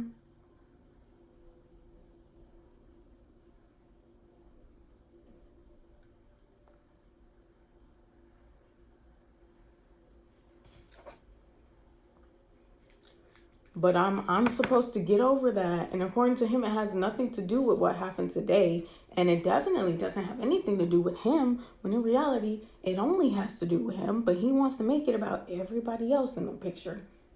I say, you can replace her with anybody. We know who she is. She knows who I am. We share the same bathroom. We shower in the same bathroom. Y'all feel me? That's not strangers level. But of course, his response to that is, we don't know her. I don't know her.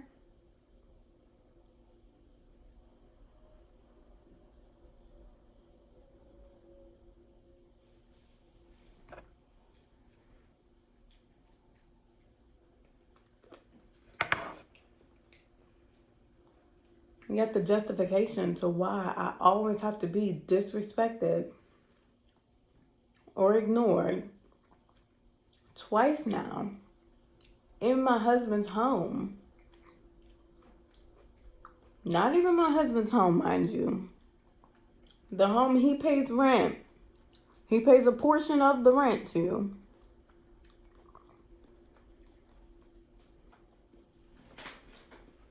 Somehow that justifies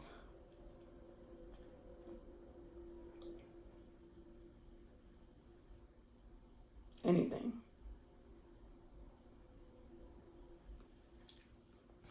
Just me not living there. Justify it. First it was me not paying bills there, right? Now it's turned into me not living there. Excuse me. Justifies why I should be ignored.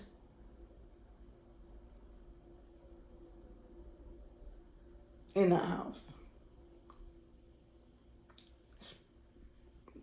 The point is in front of him. Why I should be ignored in front of him. And he says nothing. And that's okay. I don't know, y'all. I'm over it. When you just think about the context of this situation, like, okay, I'm grieving the loss of my mom, yet your sister is bashing me because I wasn't, but now she's making me question if I was seeing their mom as too much of a mom after my mom passed and now I've become a mom. Now I'm apologizing for that. I stood there and apologized for that like a dumbass, being like, maybe I did lean on your mom a little bit too much. Knowing that's not true. She knew it wasn't true and didn't say anything.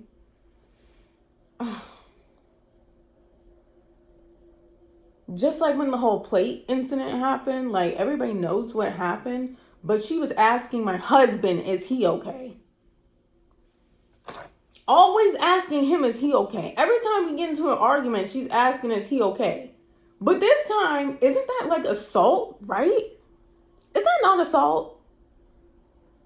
So this time, now he's done flipped a plate it was a paper plate, y'all. Now if it was a real ass plate, y'all, I don't know. I might have had to get him locked back the fuck up. If it was a real plate. It was a paper plate. Still, I truly don't think he would have cared.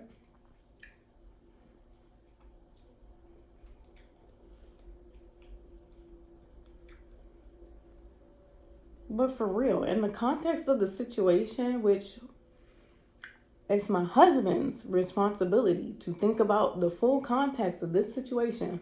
Wow. My wife lost her mom. Then her brother and her sister started acting psycho while she's still grieving. Her dad really stabbed her in the back. Some real nasty, disgusting, legally apprehensible shit that put her in a financial situation where she had to depend on anybody else, because it's just so sick. Like, y'all, I try not to think about it, but it's like the whole reason his mom ever had to help me, ever, even spotting me with emergency freaking Enfamil, is because my dad was hiding money from me that my mom had set away for each of us, me and my brother. He was hiding that money from me. I still don't know how long he had that money. Y'all don't understand that.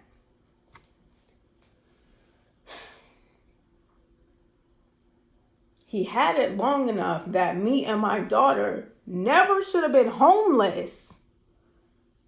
So I don't know how long he had that money and was just watching me struggle. I don't know. I don't know. I tell y'all, my mom passed away October 2025, in late October. January 2026. No, God. My mom passed away 2024, October. January 2025, I have my daughter, right? October, November, December, January. So 3 months, right? I remember my brother being all irritated and mad toward my dad over some kind of paperwork. Very short, like in November. So I don't know, y'all. He could have had that money when my daughter was born. Or even before she was born. To the point where I should have never been put in a situation where I had to think, do I want to stay in this household and be abused while I'm taking care of a newborn? Or do I want to stay with my boyfriend at the time's family who watched me get cheated on, but I will have a lot of help with the baby? I never should have been in that situation where my husband could have pressured me into moving in with his family in the first place. Y'all don't understand. So then I have to stand there and get blamed for why I'm even in said situation. I don't know, y'all. I don't know. It's just like a weird... It's just one person's disrespect just leads to another person's and another person's. Just like this situation with the fucking at the cash register. Just like this. Some girl sees my husband disrespecting me, so then she decides she can disrespect me.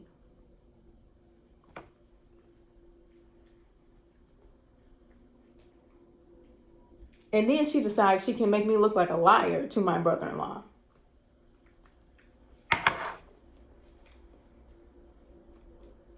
To throw me under the bus to get my, what? Get my husband's approval?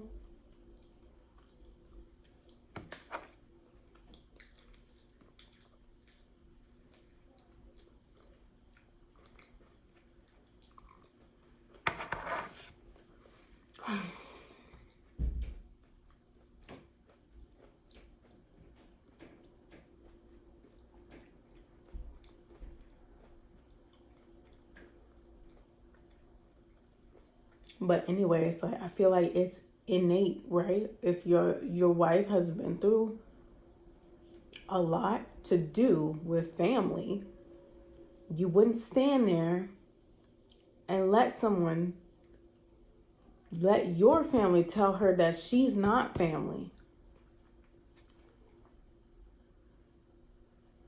But no, it's just, I guess it's just a funny joke.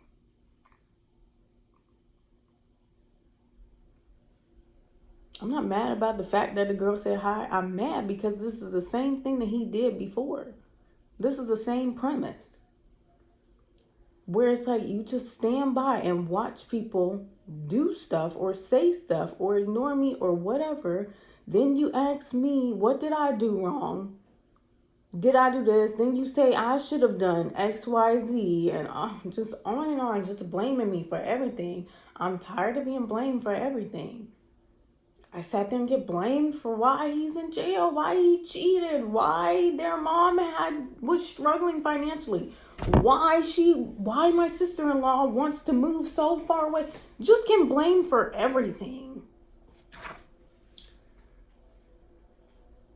Like, and y'all, on the way here, like, I had to vent. I have nobody to vent to, so I'm venting to ChatGPT, and I'm like, why do I feel like this is like some kind of alternate timeline I'm in? Like, I never escaped this family structure. I'm just like fighting against it. Like, I'm a different person, but I'm in the same family structure, but it's the inverse of the one that I grew up with.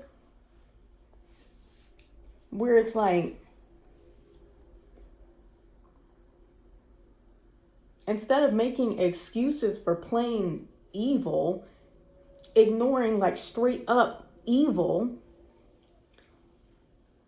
now in my husband's family, it's like everybody just pretends nothing's wrong but me, except me. It's the same scapegoating. It's just like it's just in a different way. So it's like everybody secretly dislikes me. Everybody secretly talks behind my back, but in front of my face, they're nice to me because that's the only way they're going to see my daughter.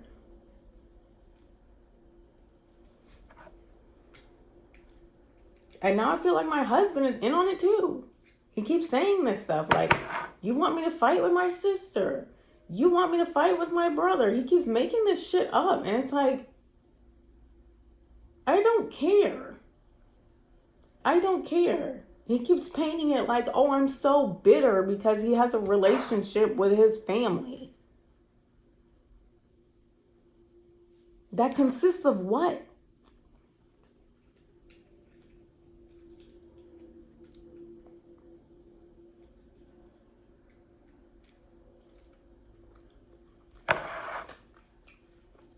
Everyone's sweeping everything under the rug and making excuses for him. That's what that is. Ignoring everything he does wrong, but suffering because of everything that he keeps doing wrong.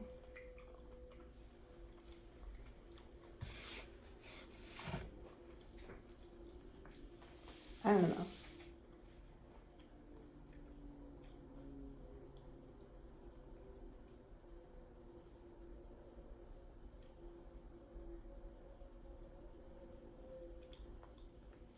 And then it's like,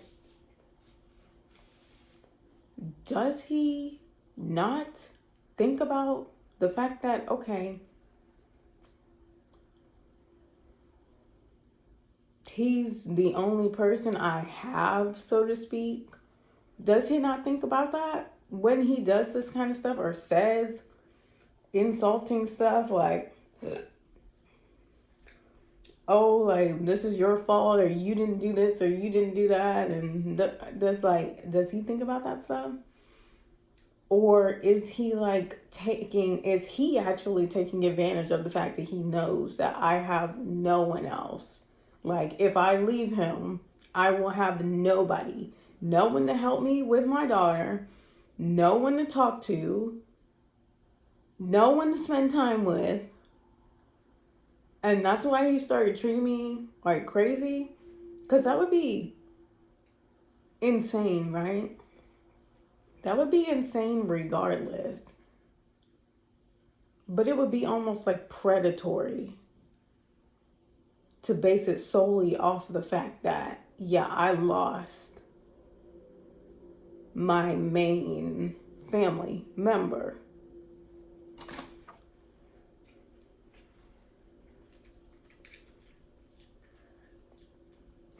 But I genuinely feel like people are just like that's no big deal. Like, whatever.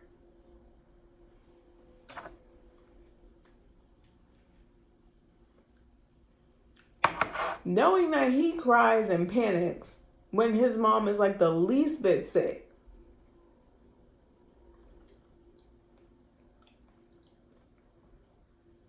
But he disrespects my mom passing like this. So how in the future am I supposed to comfort him and not feel angry?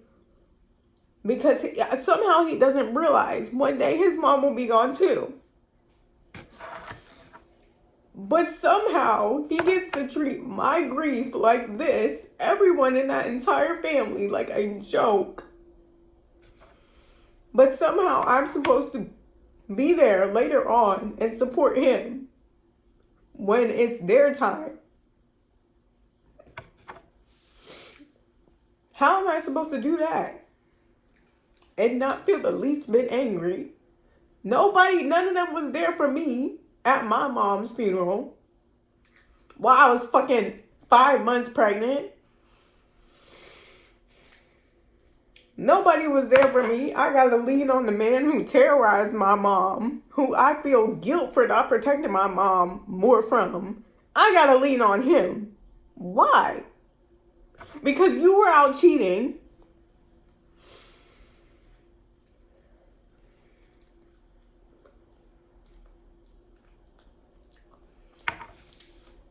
Then it's little slick shit like that he don't know. Again, he was in jail.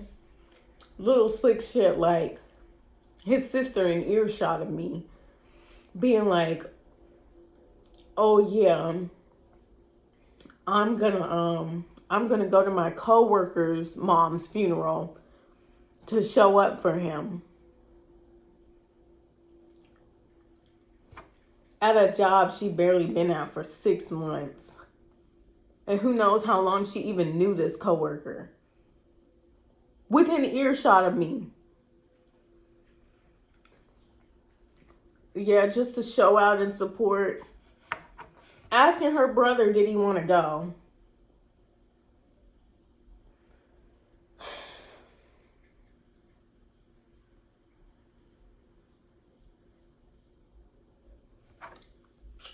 Then the whole situation on the morning of our wedding when, you know, I was here the night before. My mom's jewelry box is right there. And I'm just thinking, oh, you know, whatever that tradition where you wear something from your mom or like your mom gives you a gift or something, you wear it at the wedding or whatever. I'm just like, oh, I should like peek in her jewelry box and like see if I can find some jewelry that I want to wear. Just like, I don't know, have her there with me at my wedding. And obviously I cried while I was doing that and I was here alone, whatever. So it's the next day, the morning of our wedding, and we're laying in bed. And this is when his sister's girlfriend was in the bathroom for ages and ages and ages, knowing that our wedding was that morning for absolutely no reason.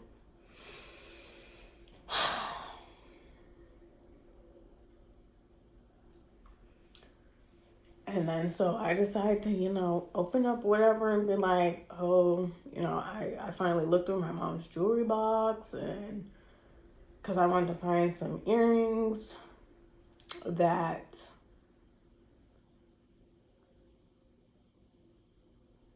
I want to wear of hers and I found some or whatever. He didn't say anything. He just, like, I genuinely said nothing. He just stood up and just left and went in his mom's room and started talking to his mom.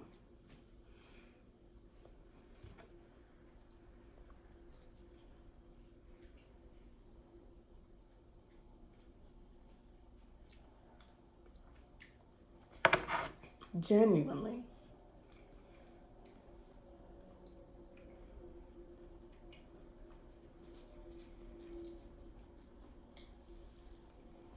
And I didn't say anything because it's the morning of our wedding.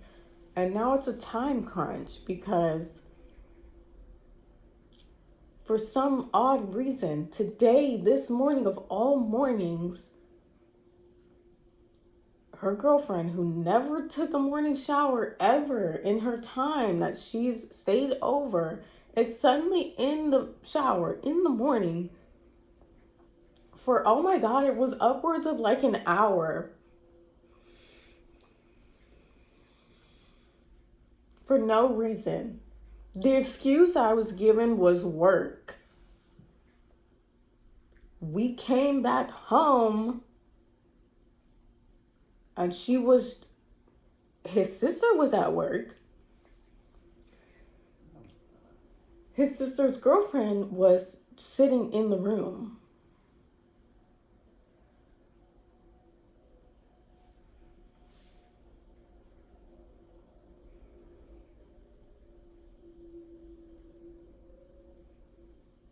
So yeah, of course, no one knew because nobody cared. I mean, my husband knew that I was like raging on the way to the freaking chapel. I was so upset, I forgot my entire dress.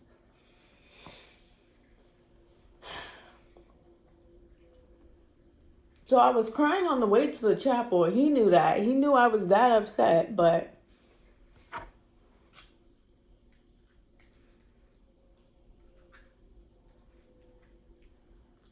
no big deal, just me overreacting. Nobody did it on purpose. So Shane's just taking things personal.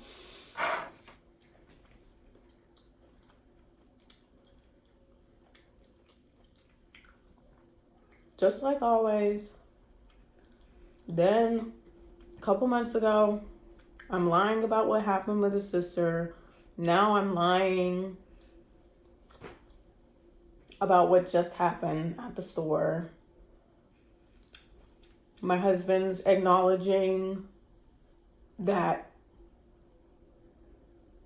that girl just lied, but choosing instead to make me look like a liar to his brother-in-law. Because and I want him to fight with his brother.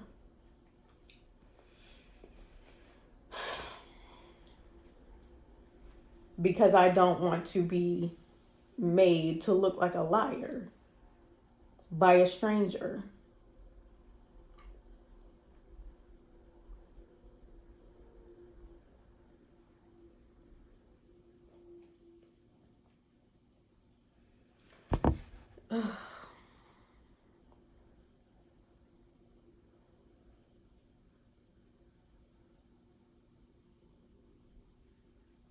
This is so out of hand, isn't it? Isn't it?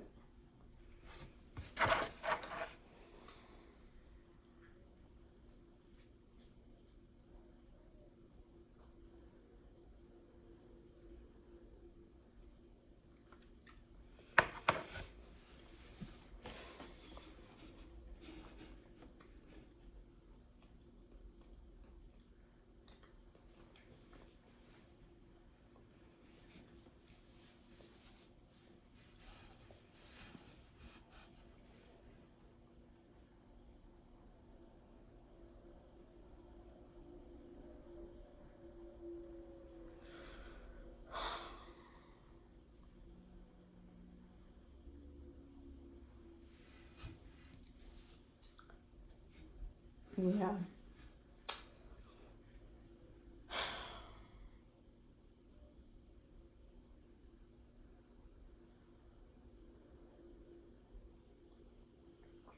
So, I mean, this channel, this is being a mom sometimes, I guess, to tie it in to my recent channel change because, I was like, all right, let me try and like focus in. I need a niche or something like that.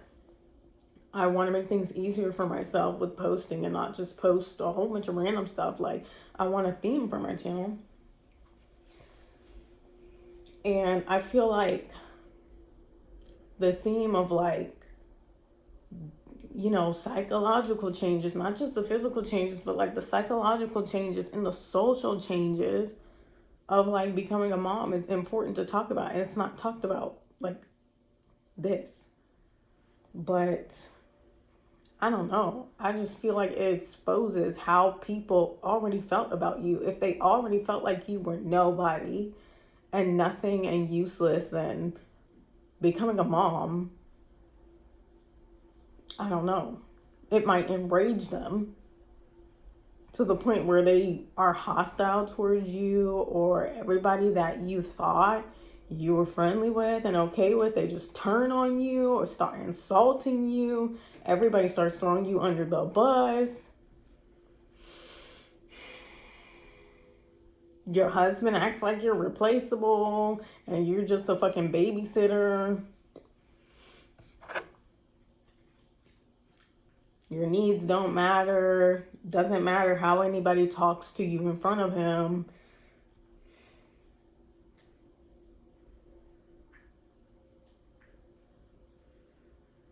Doesn't matter if I feel comfortable with my in-laws. It doesn't matter if his family is saying or doing things that is making me feel like a complete outsider. Doesn't matter. He'll just witness all of it and blame me.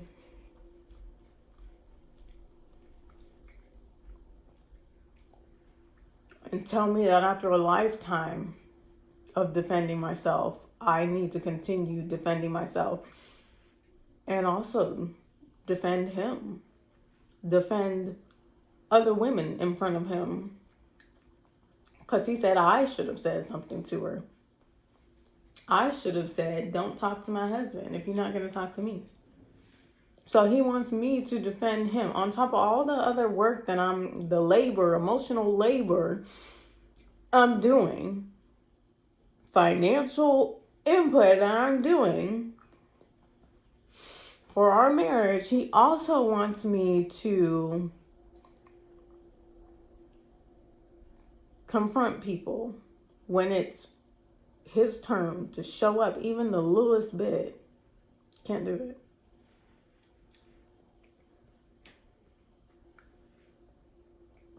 When people disrespect his wife in front of him, he can just stay silent.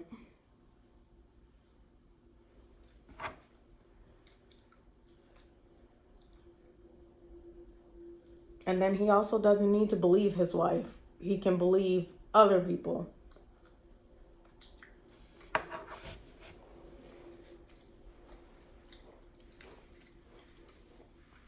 Let other people make his wife out to be a liar, somebody she's not, and look bad because it benefits him.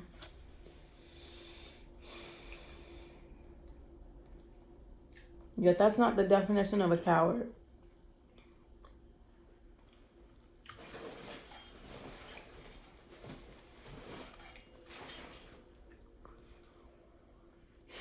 I'm gonna go ahead and order me some food here. Before I came, I cleaned out the fridge and I was gonna be gone for a while. Stuff was expiring.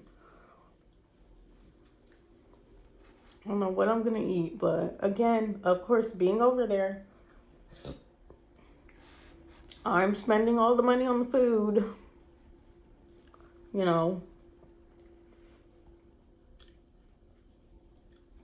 But if I bring this stuff up, I take care of our daughter all the time while you are free to play video games, while I can't even watch a show that I like. I can't watch any of the shows that I like. I don't have time. I can't focus because I have to take care of a 1-year-old while you play video games after work. But I'm not a stay-at-home mom. You're not paying my bills. You're not buying anything for her.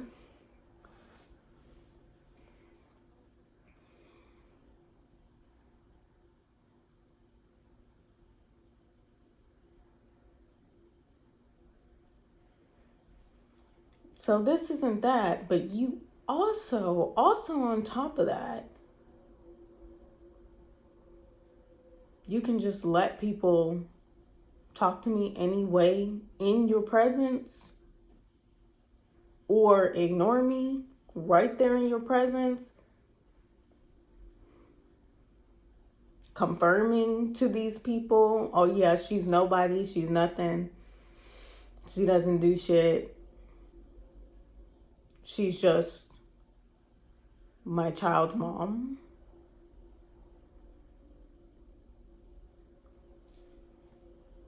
I don't know.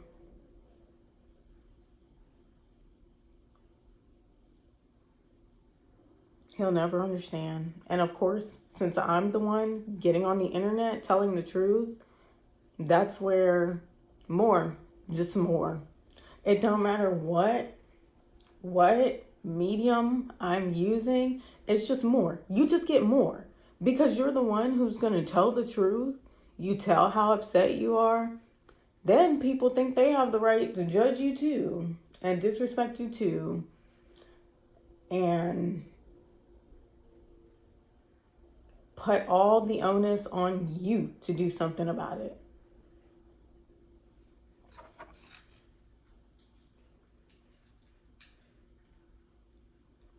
That's how that goes. Somehow, nobody except me needs to do anything about this. I have to fix it. I have to figure out a way.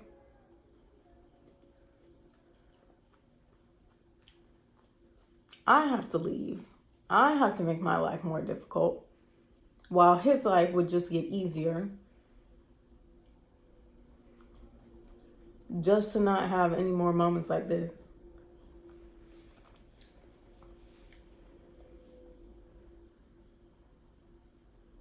And it does not help. I know firsthand from this whole denouncing of my family that I had to do. It doesn't help. In this situation, it doesn't help you, really. It just keeps you from constantly getting worked up in these cycles, but it doesn't help you heal.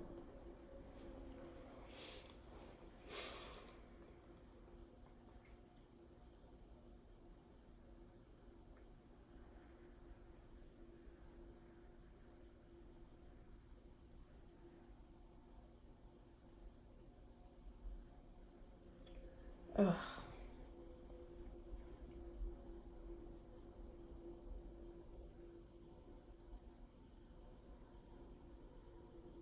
Sometimes, y'all, I really feel like ever since I even met my husband, like,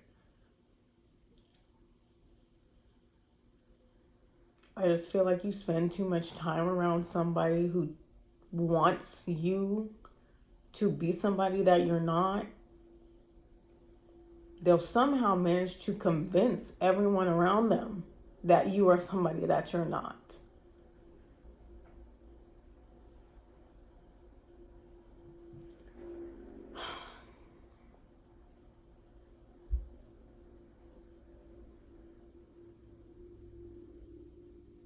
And even with his other sister, it's just like, oh, telling my husband's like nieces and nephews, oh, your uncle's having another baby. Like I don't exist. Did you know your uncle's having another baby? No, how are you doing? How were your symptoms? Oh, this is how I was with my son.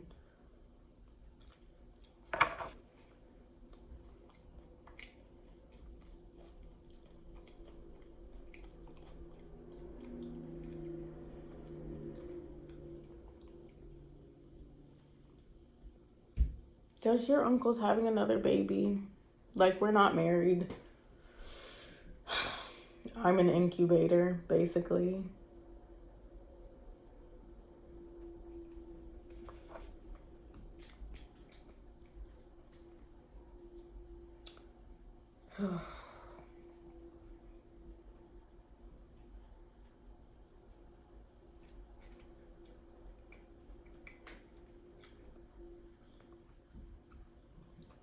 Now it's like, what am I supposed to do? Because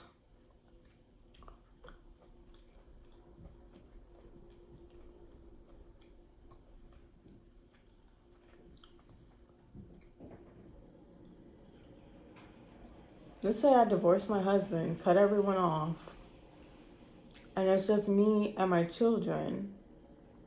I'm the one who's gonna have to deal with the questions later on when they get older. I'm the one who's going to have these uncomfortable conversations with our children, right? And then feel that massive guilt.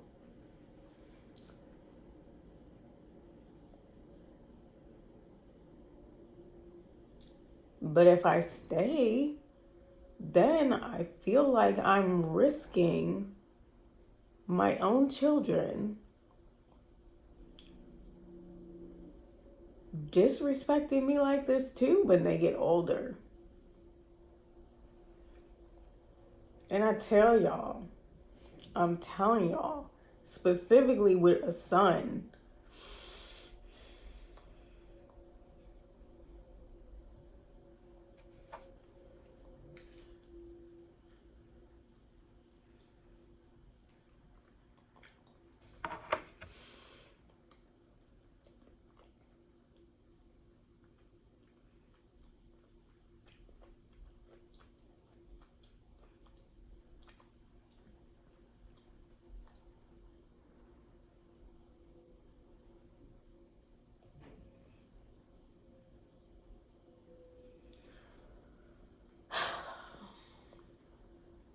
So I don't know. I don't know. None of this is fair to me. It's like I can't even go out on dates with my husband because, he's on house arrest. There's so many details to this that just make me so upset and feel so like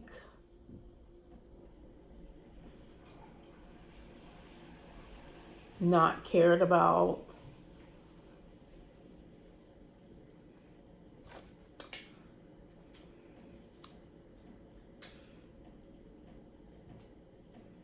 Just like invisible in a whole different way that I felt with my family. Like, I feel like with my family, like, like me, my personality, my likes, my dislikes, I felt like invisible in that way. Where it's like, oh, I'm just like, I don't want to say like a punching bag, but just, what is the word for that? Like someone to get like sadistic pleasure from, scaring, terrorizing, all that kind of stuff. That's how I felt in my family. But like with my husband and my in-laws, like I genuinely feel like totally erased, like not even like seen at all.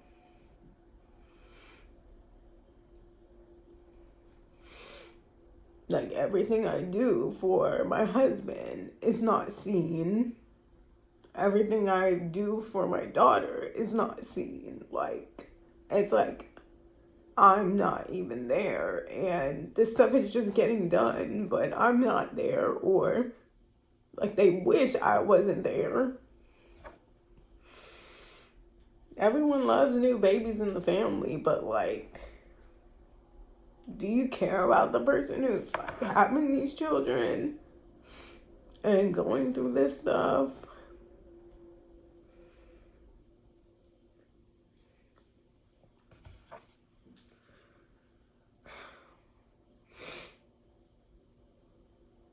I just hate feeling, I hate feeling that way. Like nobody sees me.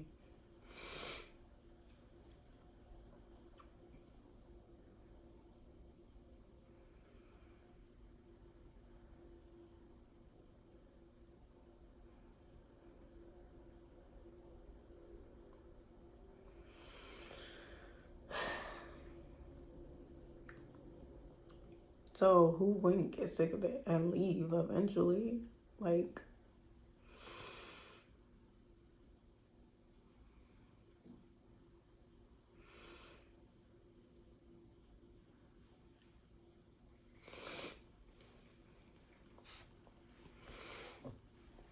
I think about stuff like the other day I was thinking about like, oh, if like let's say in some kind of alternate timeline, like my mom never got cancer, right? And she never got sick.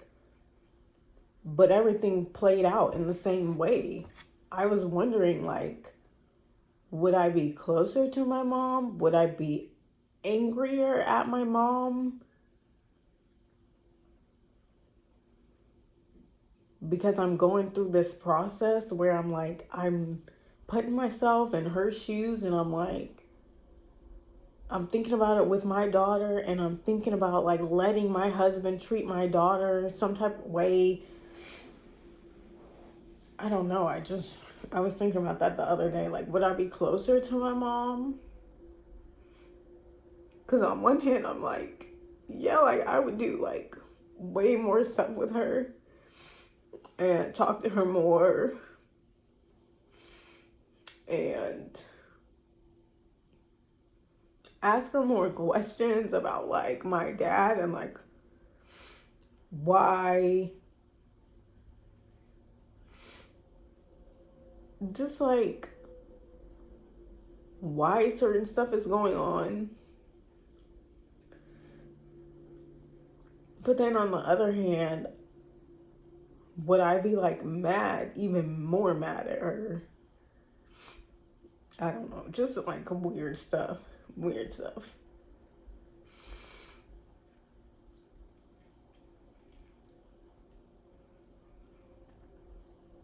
Because it hasn't even been 2 years. It will have been 2 years this October.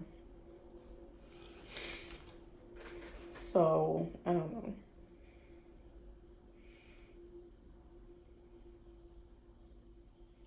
Like, there's only so much I can be thinking about all at one time.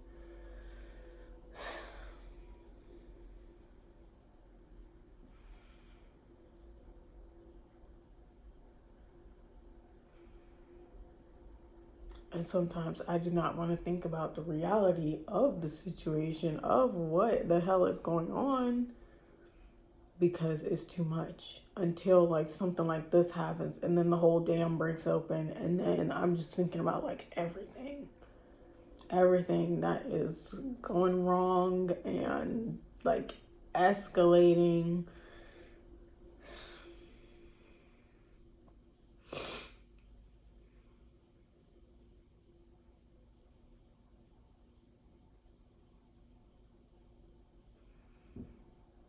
I don't know. I don't feel very loved by my husband. Um,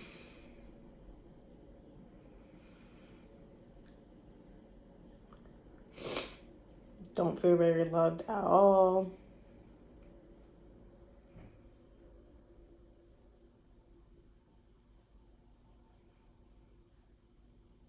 Even like the whole intimacy issue is popping up now. Now he doesn't want to have sex again. And I'm just like, you know what? Like, well, I went to my prenatal appointment. They give you all the STD tests, the STI tests, whatever.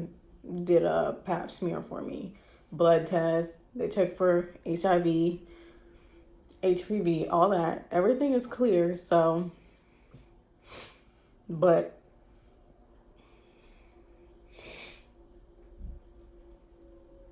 still, he's not dumb. And also, when I was looking through his phone, I found a text message from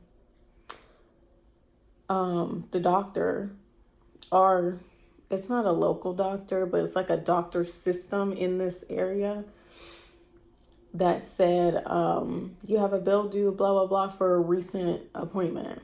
Recent appointment that I did not go to with him and did not hear about. And the text message thread started in November. Okay, we found out that I was pregnant like October 19th, and the text message thread started like November 8th. So obviously he's not stupid. He knows what they test for. He knows that they test for STDs and all that kind of stuff when they take all them blood vials. He knows that from last time. So of course he lied about it, but it clearly said that he had paid the bill. I asked him, did you go to the doctor recently? And he tried to lie and say it was about, when did we go to the doctor together? Like, before I was even pregnant. So that was more like a year and a half ago. Really? They would just pop up with messages.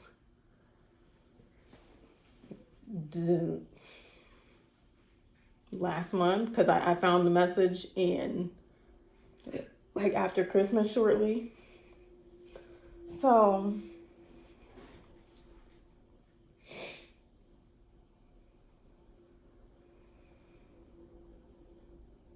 I don't know. I don't trust this man, and I'm so like drained that I'm just like,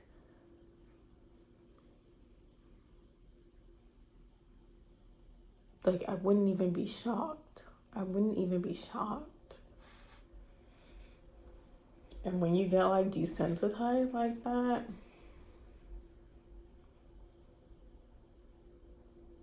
I don't know. You're kind of like up the creek without a paddle at that point. I don't know. But yeah,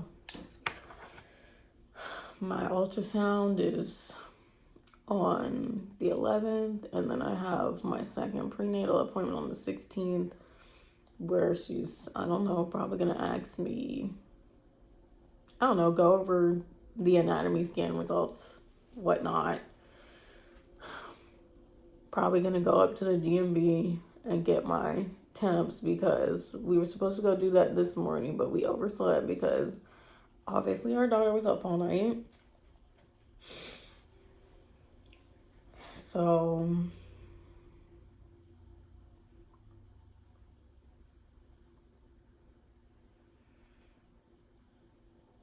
I don't know.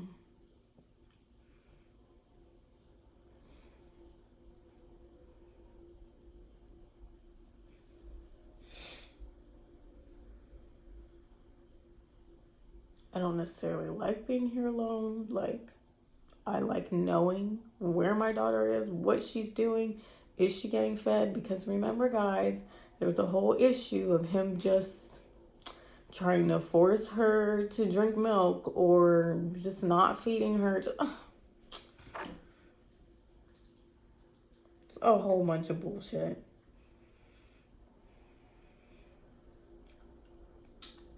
The whole situation where I told him I'm coming to get her, pack her bag. He didn't pack any food. 12 a.m. On and on and on.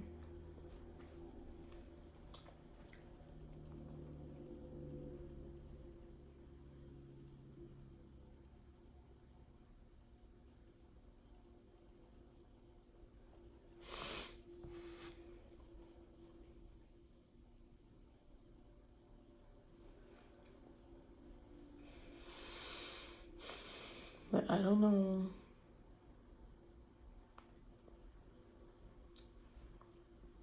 Obviously gonna check on her later.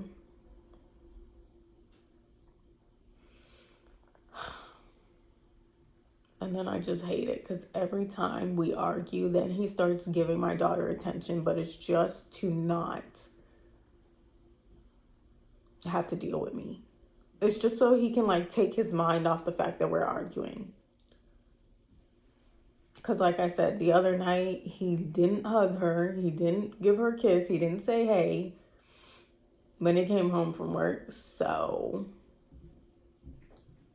but now today it becomes he wants to hold her downstairs, take her upstairs, comfort her when she's crying and not get irritated.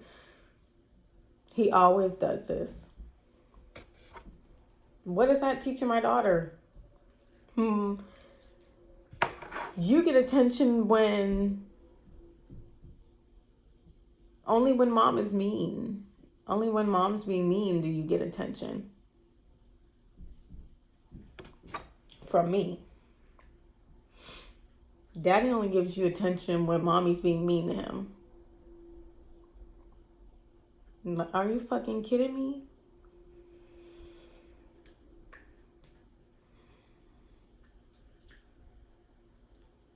Daddy only spends time with you when mommy is angry. Who knows where that can go? If that continues.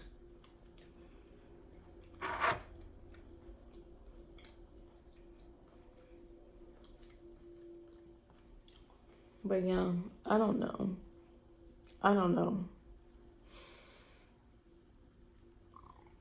What to do about this. I'm honestly sick of these decisions even being on me.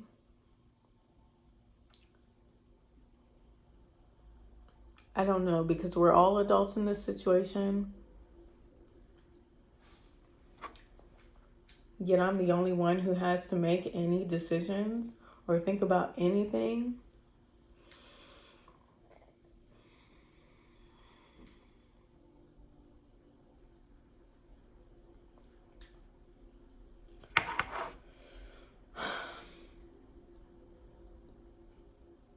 It's just so weird because it's not like I was sitting here thinking, oh, at one point, I did think, okay, like, I'm accepted here, like, I'm not I'm not being treated horribly like I am back at home with this family. So that feels nice. As years went by, I'm like, okay, maybe we're like kind of getting close. Then all of this happens. So it's not like I was feeling like marrying into my husband's family was going to change anything. Of course not. I didn't expect it to.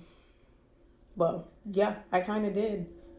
When do you not hear, oh, after marriage, your husband like turns psycho and like starts ramping up abuse when he never used to be so-called abusive? He starts ramping it up after marriage. He starts escalating after marriage and disrespecting you and doing crazy shit.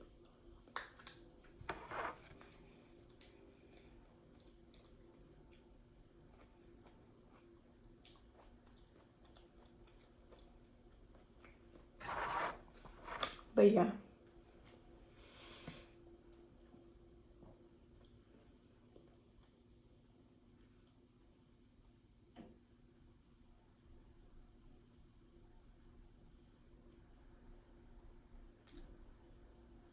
And then like, I don't get these thoughts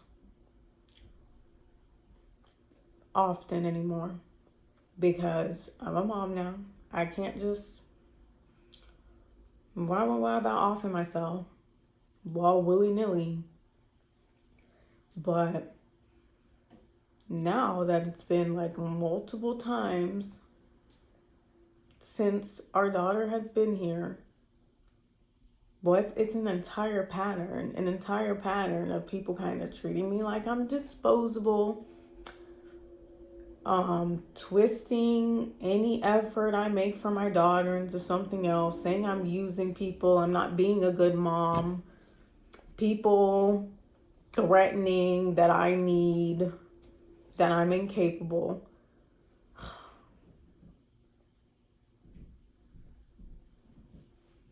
No, it's like, oh, my husband's fully in on it to the point where he's like flipping plates of food in my face because I catch an attitude with him and calling me a bitch left and right.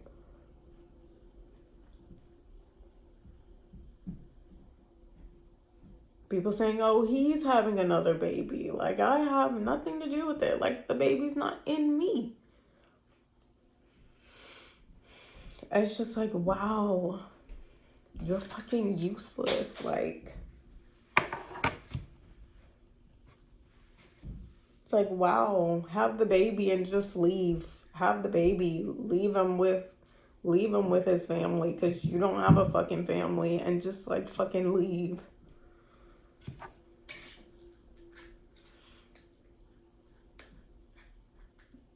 And just go be alone somewhere and just like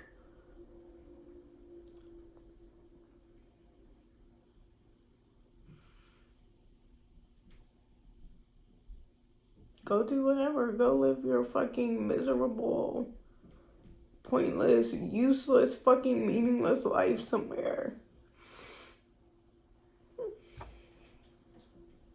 And just leave your kids with their real family. Like, are my children even my family?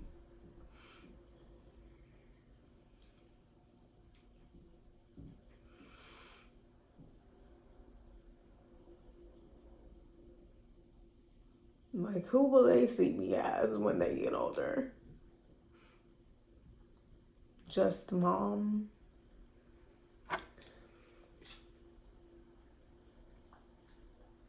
Who kind of gets ignored and just has their siblings and takes care of them and just like will always be there and is just Superwoman. Because that's where I feel like this is going.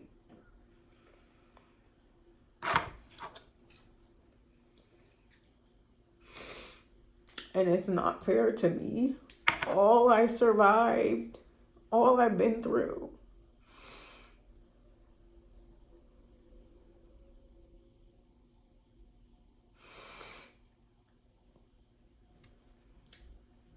I don't know.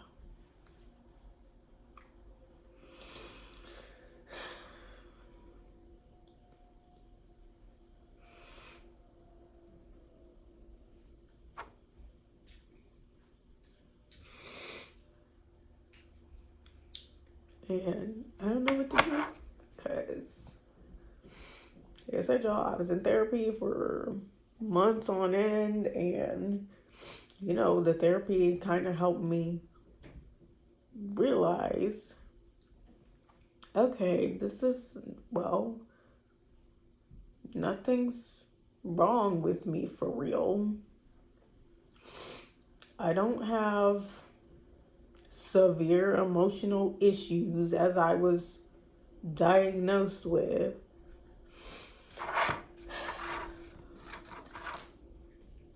It's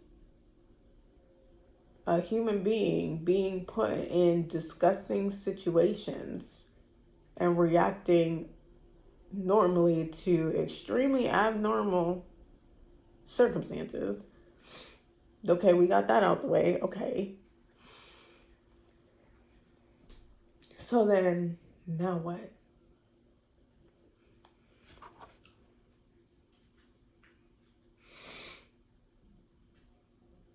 Because what can I do? I get a new therapist and tell them all this bullshit that's going on. Where are they going to tell me that's something I don't already know? They're going to tell me, you don't deserve that. Your children are seeing you argue with your husband. Your children are being raised in the same environment you were now with the arguing and the screaming.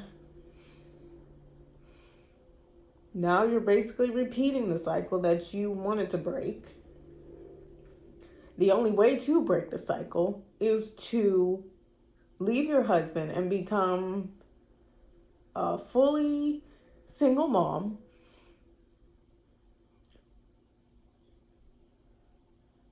Two under two. Put your kids in daycare.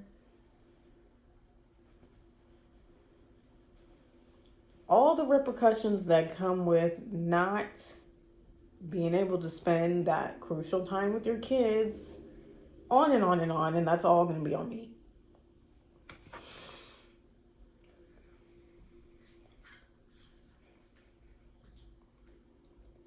Go through a divorce that you're going to have to pay for because he's broke, or the only money he cares about and values has to do with anything to do with him. So it'll all be gone. You'll have to pay for the divorce. Ugh. For what? To be doing this, sitting in a home alone.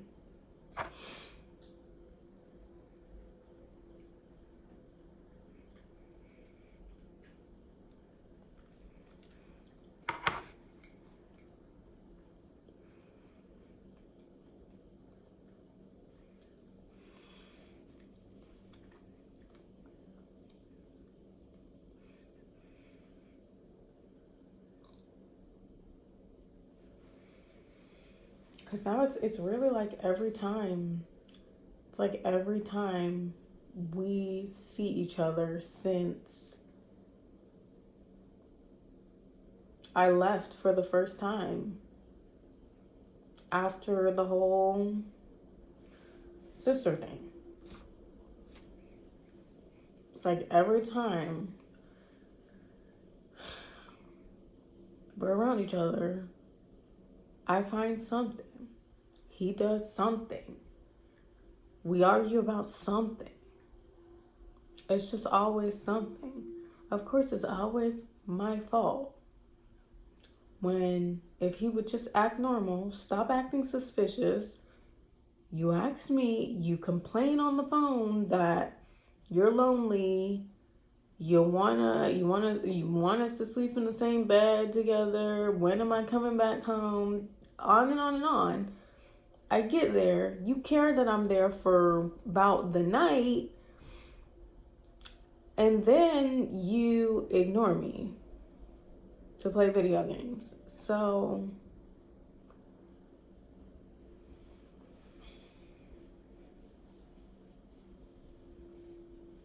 make excuses for why we can't spend time together and just talk.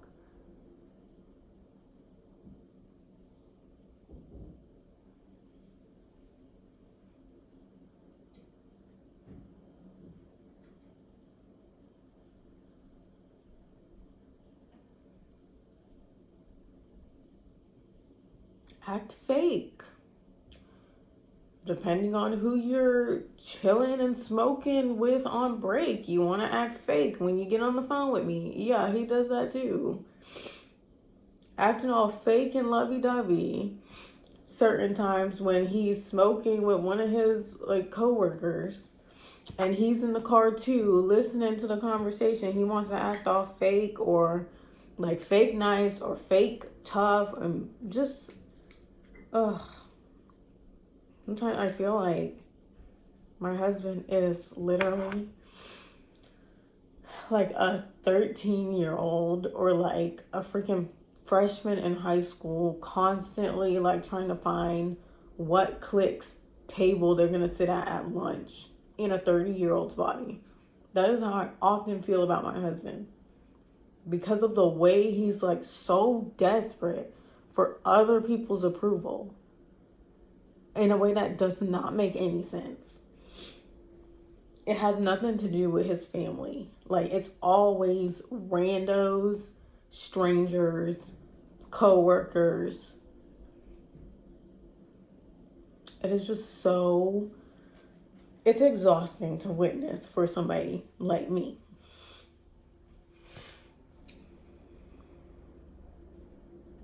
It's exhausting.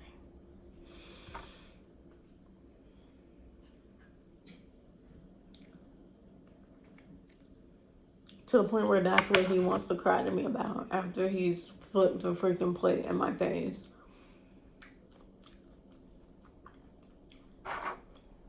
Alluding with weird comments. Saying stuff like, I don't think I can. The whole, I hate people, I don't know if I can, da-da-da. As though, there's someone whose attention he wants and he's not getting it. That's the kind of, circling around he was doing after he came into the bathroom with me, right?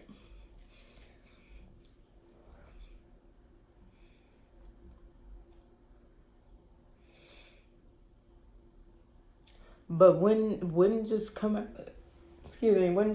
and say what the hell he's talking about. Of course not.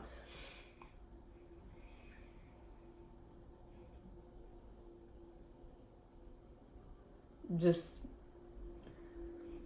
being confusing to try and distract me from what he just did.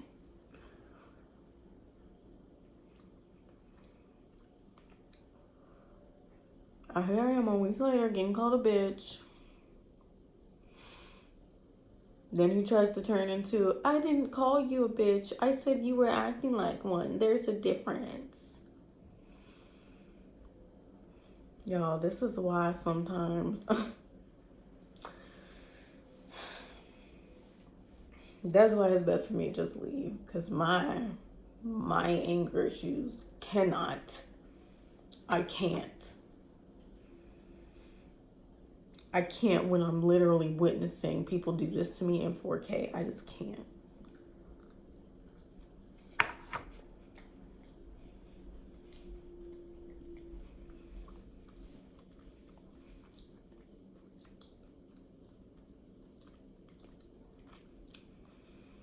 So, yep, congratulations.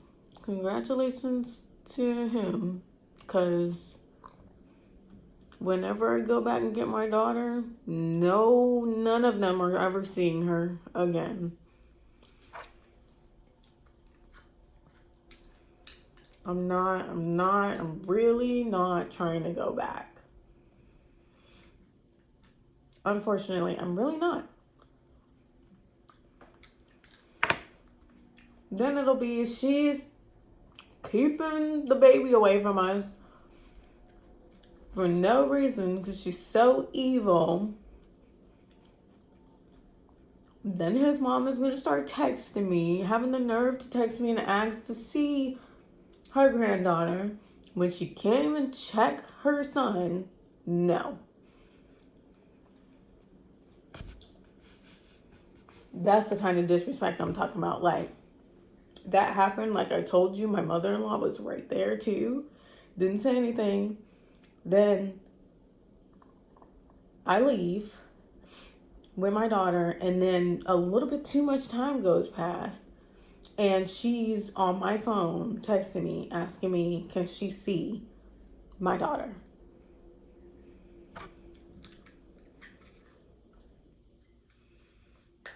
When your grandchild's father is right there in the house, that's your son. Why are you reaching out to me, who you just witnessed be told that I'm not family by your other child, and you didn't say anything? Yet you thought that I was going to be at Thanksgiving and that I was going to feel comfortable having my daughter just be there. And really?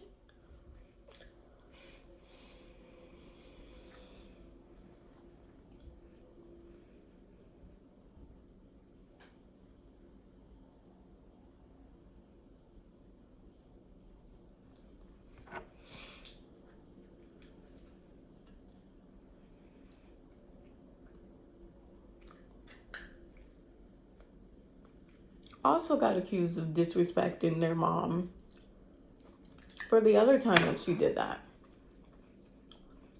When she was worried about seeing my daughter more than she was worried about all the shit that I told them I was concerned about, why I did not want to be at my dad's with a baby, and then I get put in a situation where I get told I'm making people uncomfortable in their own house and da-da-da-da, and I'm all this and the other. But I left for no reason. I didn't have to go back to my dad's. That's my fault. Everything that happened subsequently was also my fault. Also, according to my dad, who was running his mouth, bashing me too. I don't know.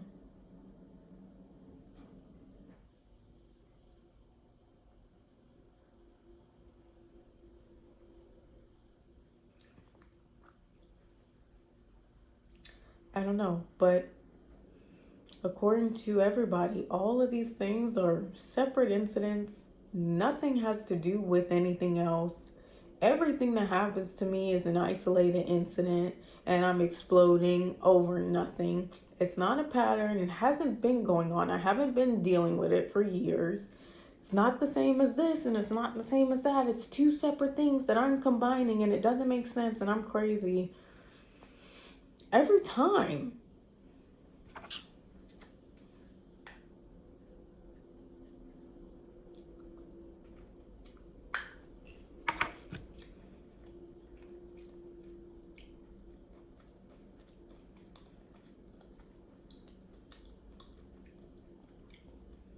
For a husband to find out that his sister told his wife that their daughter is their family's family and she is not.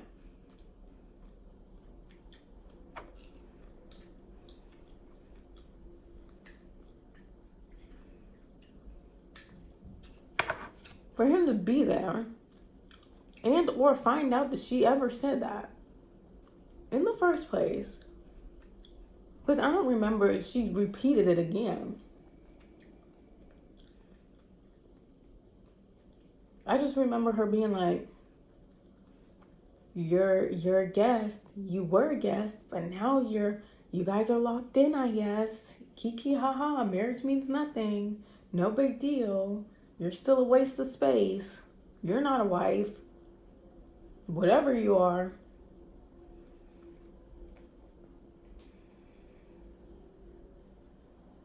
Your marriage is a joke.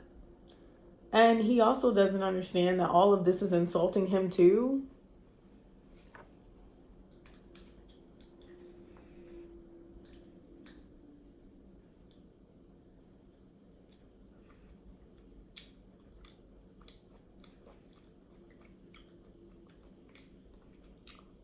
But okay.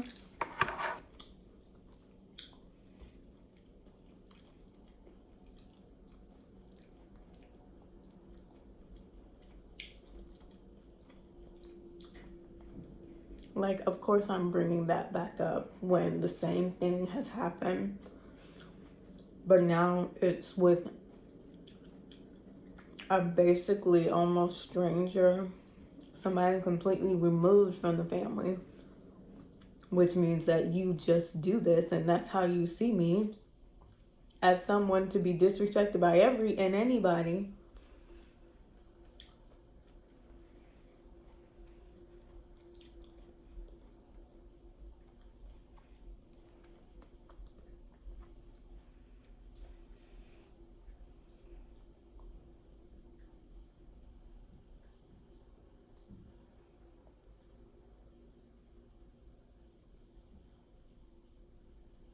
Then it'll be my fault if he can't pay for something, if he doesn't have enough money for the rent, for the move, and if he doesn't have enough money, it'll be my fault because he had to take off, because he had to take care of the on and on and on.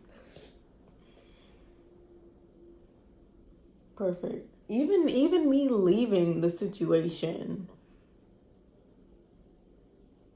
leads to me being blamed. Removing myself will lead to me being blamed. Trust me. I already know how all this is gonna go.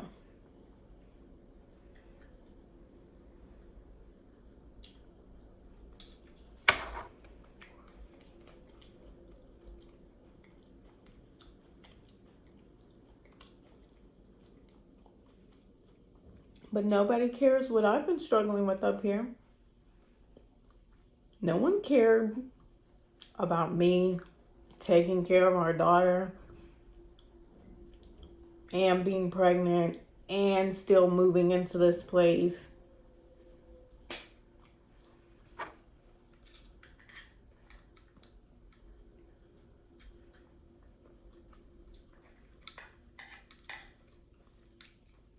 No one cared about that.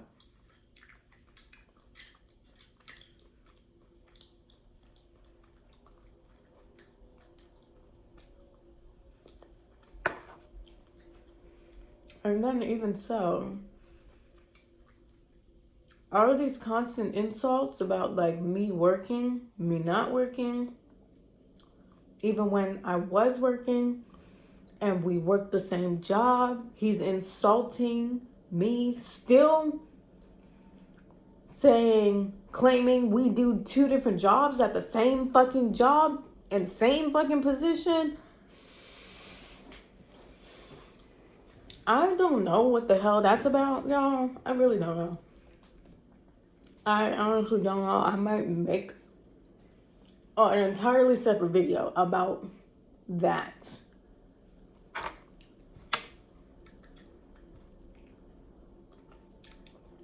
Because I don't know what this is about.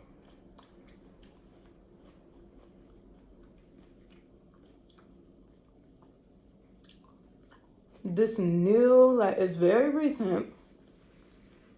Not like, I don't know.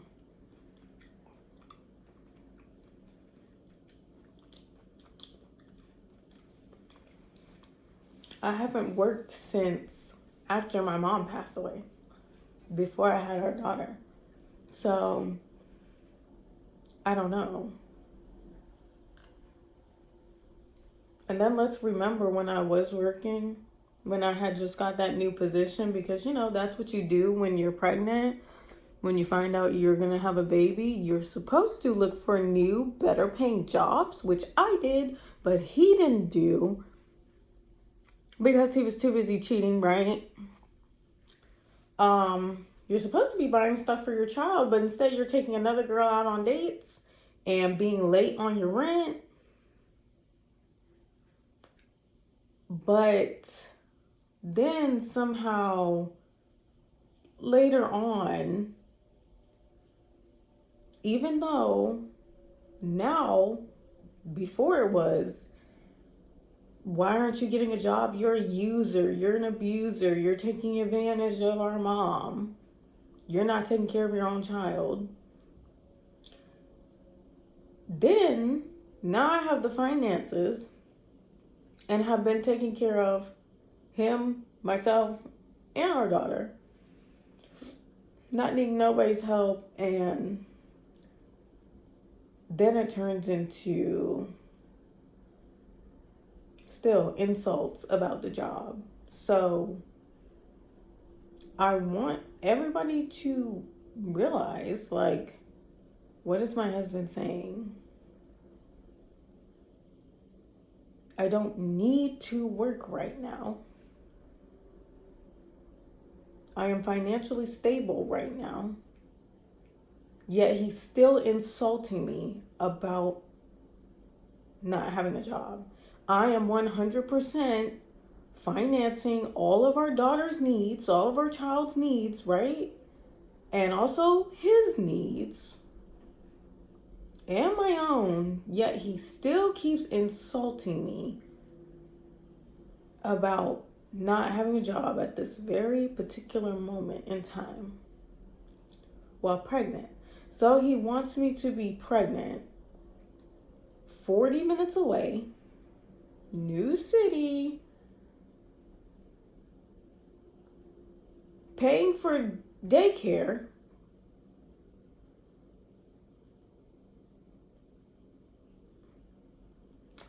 I'm trying to figure out what the hell that is a whole different issue. Like, that is like, why you're mad because a woman in your life is not working herself to the bone. That's all I'm hearing. That's all I'm hearing right now. You're mad because a woman in your life does not have to work herself to the bone. A pregnant woman in your life does not have to work herself to the bone. Because I'm supposing he wants me to wake up, get our daughter ready, take our daughter to daycare, work 8 hours, pick our daughter up from daycare afterward, come home, take care of her, have zero time to myself, do it all over again. Also, while sending him money for whatever he needs, ordering him food, and that's what he wants my day to be, all while I'm pregnant. That's all I'm starting to hear. That's all I'm hearing.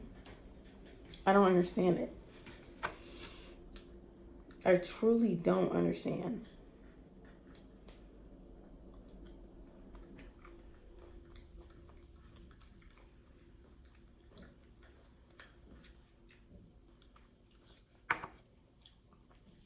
That because I want to take some time off,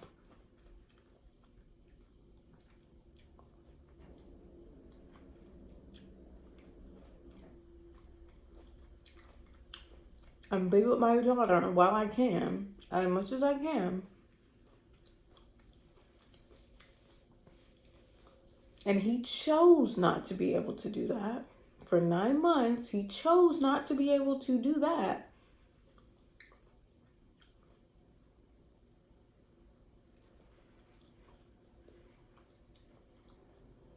Every time he doesn't work and then he gets a new job, he starts with this. So this is not even a me being a mom thing. This is a constant thing. Every time that he isn't working,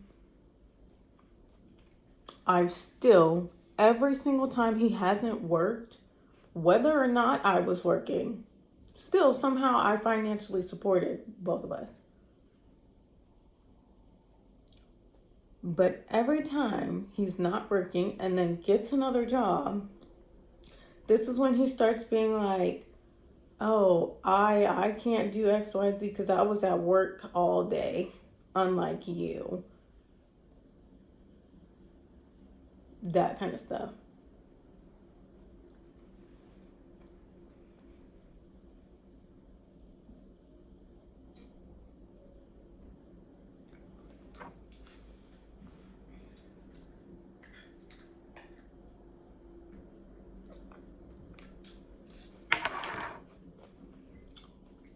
You mad at anybody? Be mad at your mom.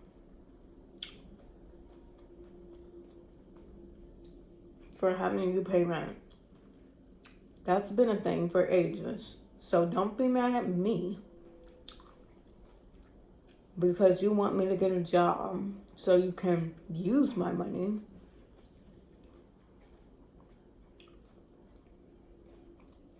So you can have an abundance of my money.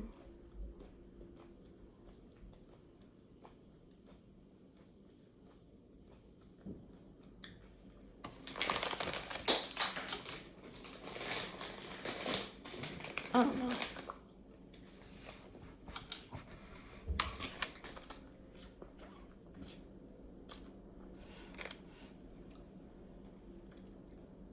And situations like this really piss me off royally because it'll be right after we go somewhere and I spend a whole bunch of money and get groceries or something. Always something stupid happens. Right at that moment when I've just spent a whole bunch of money on food or something and then I can't even use what I just bought.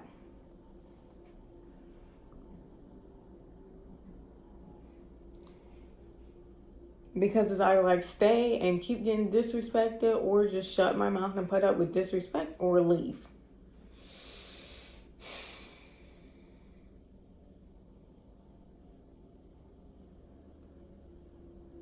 Milk that's in the bags that he took upstairs that he probably didn't pay attention to buying because he didn't pay attention to the fact that our daughter didn't have any milk.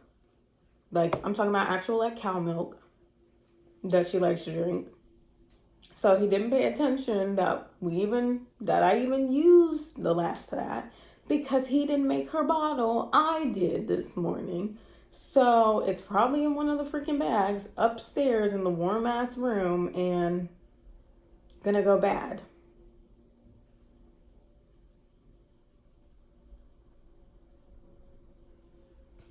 Just stuff like that you think about later. That's like an extra like slap in the face.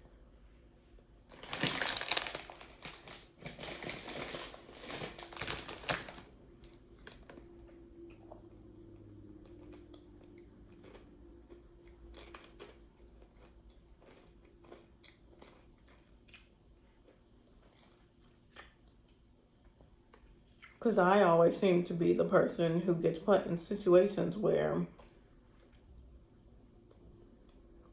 I either choose to keep getting disrespected or get ganged up on or have to leave suddenly when I wasn't planning on having to leave just to protect my peace and stop hearing bullshit and stop hearing people make shit up about me and do a narrative, try to switch a narrative up on me. Try to tell me who I like and who I don't like and what I said and what I want people to do and how I want people's families broken up and all this other stuff.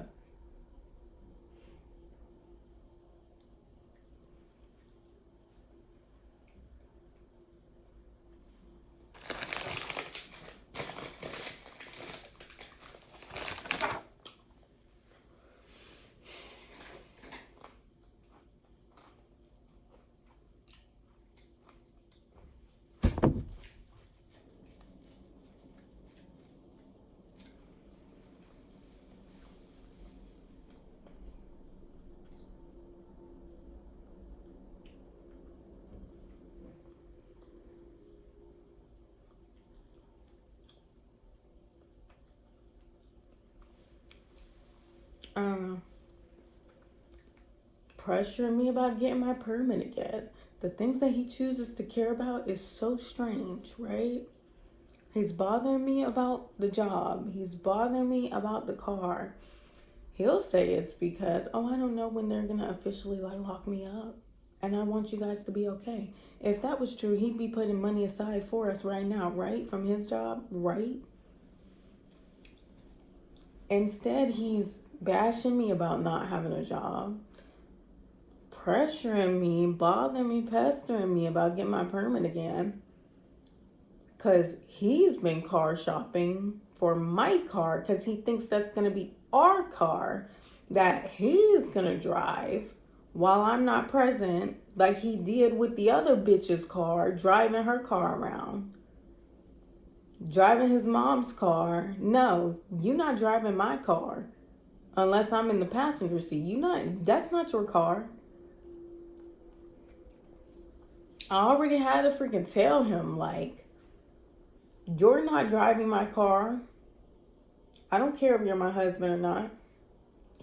No. Unless I'm in that passenger seat, we going somewhere together because you like to drive other women's cars. And I find that insane. I don't like that, just basically because of how I grew up. And then my dad driving my mom's car. Even after she passed away, you driving her car around to go meet with other women. Like I'm stupid and don't know that's what he was doing. No. Never letting my mom listen to her music while he's driving her car and she's in the passenger seat. No. Putting miles on my mom's car that she was paying off. He was not paying her car note. She was paying off and she had paid her car off by herself. But he's over here driving it around, not letting her listen to her own music in her own car. It always got to be what he want on the radio just because he's driving. All this other bullshit. Then she passes away. That's her car. Paid off. She paid it off.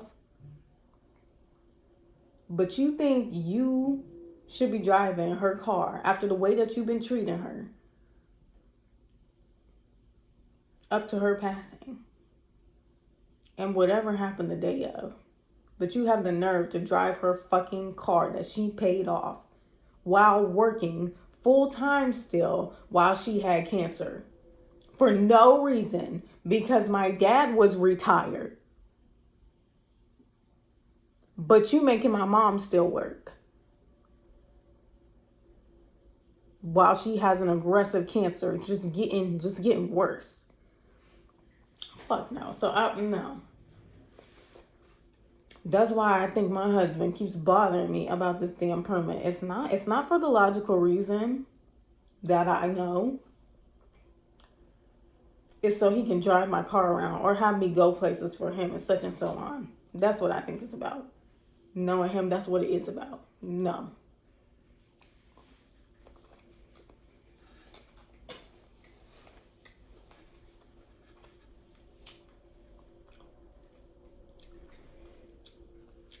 Won't look at a car seat with me. Won't look at no baby clothes with me. Won't look at diapers with me. But you out and about looking at dealerships.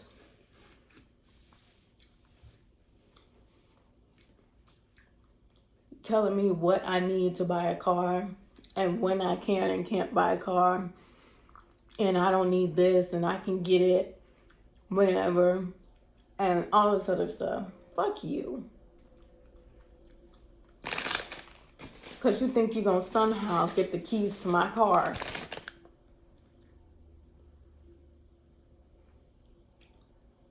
And drive it to some bitch's house. So you won't have to put gas in my car.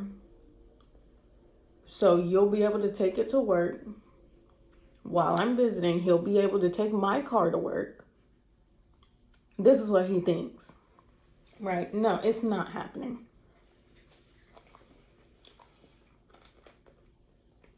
He just wants to use people.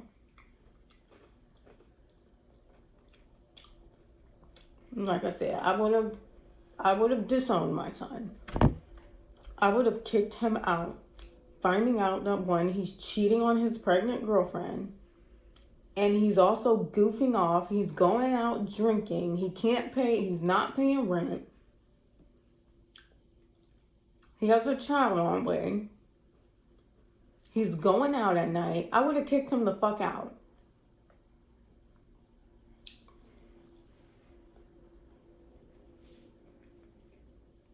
I would have been like, I did not fucking raise you like that. You know better than that.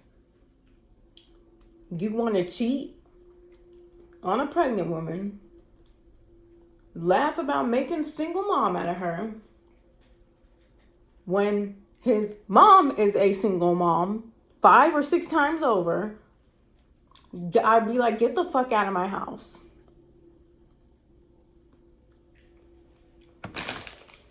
Especially after getting locked up. It would have been like, you don't have a home to come back to. Your shit is out on the curb. No, but he gets a Facebook shout out with my newborn's face. And all kinds of congratulations to him. No fucking mention of me. So that's why he thinks he can do this shit to me.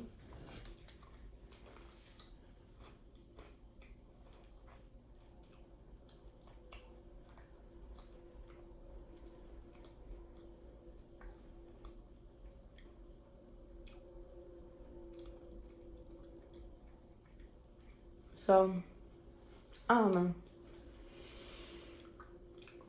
I do not feel right being here alone. I don't like being here alone. I got my own issues. This is my first time living alone, y'all. I be having nightmares still. So, he doesn't care about any of that. Of course not. None of that means shit to him. It doesn't matter. It doesn't exist. As long as it's happening in my head, it doesn't exist. I don't know. I don't know how people live like this. I don't. I would love to be this detached from reality. To feel nothing and care about nothing and nobody but myself.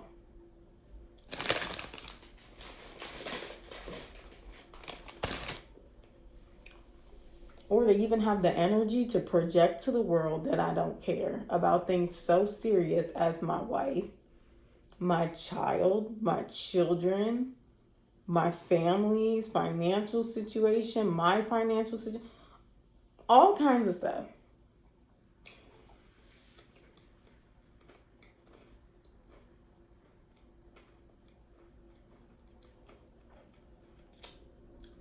I don't know how he lives like this, but to me, the conversation we just had earlier, making an excuse as to why he can't stand up for himself or nobody or anybody or anything because he's going to lose his temper and end up in jail. Boy, you want to go back to jail. Saying dumb shit like you don't fit in with society, just like you said a year, whatever, 2 ago, a couple months before you got locked back up. Yeah, fuck you. That's a fuck you situation. And calling him a coward was the least offensive thing I could have called him after he said that. After trying to tell me it would be my fault. Yeah.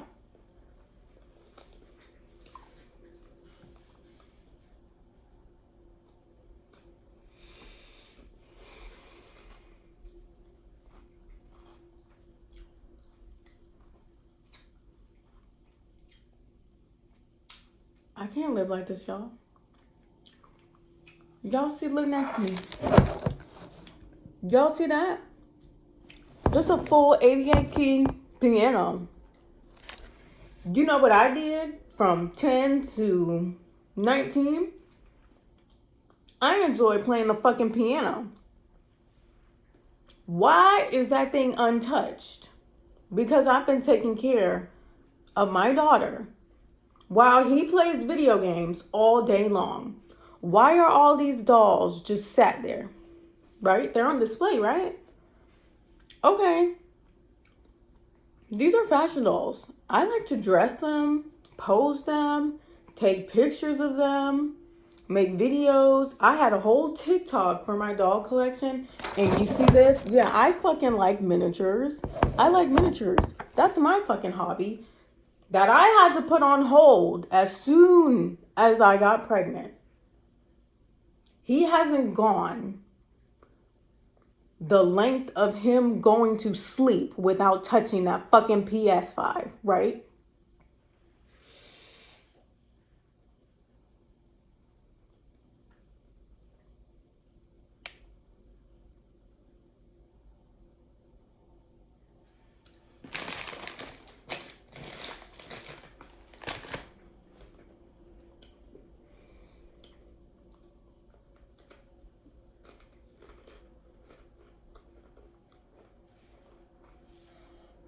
But yet somehow he's starting new animes left and right,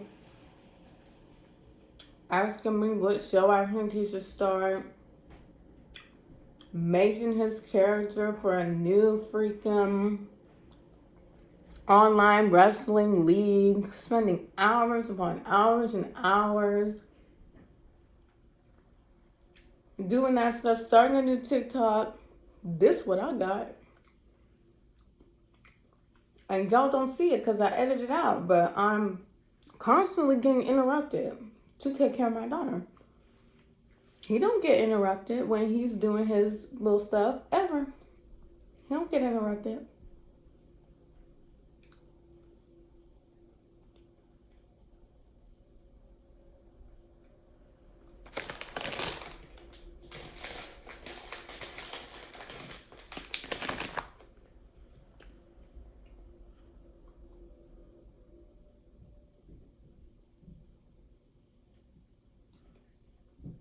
I like fucking K-dramas. When was the last time I watched one of those?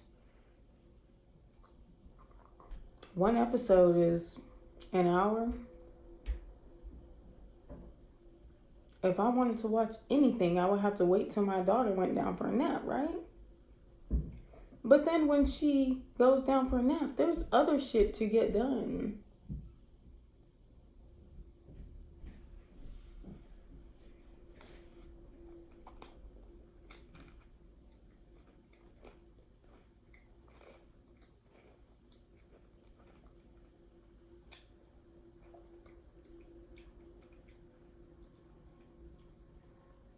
But yeah, when he's there with our daughter and I'm not there, he just gives her up to somebody, whether it's his mom or his brother, so he can continue playing the damn game undisturbed.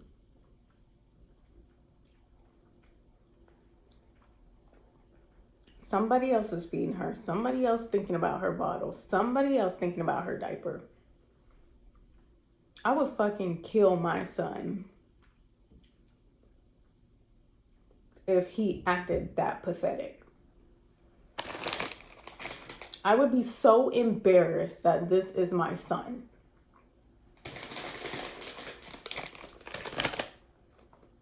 Throwing a plate in his pregnant wife's face, not taking care of his daughter, not standing up for his wife, being disrespectful to her while she has morning sickness, on and on and on. But no.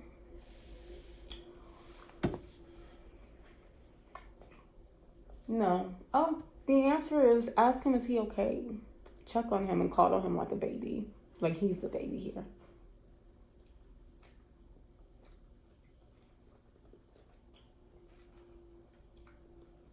Just let him figure out shit on his own. Look where that got him. Nowhere.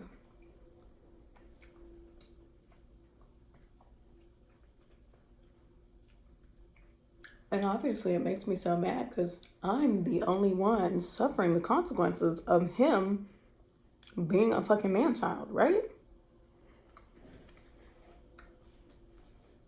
Except she is too, and all her other children are too.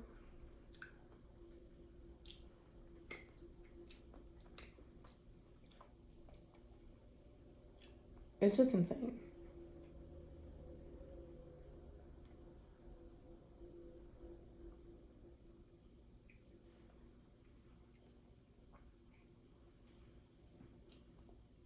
Yet still not as unbelievable as being the scapegoat in a family system headed by a full-on sadist, a sadistic narcissist.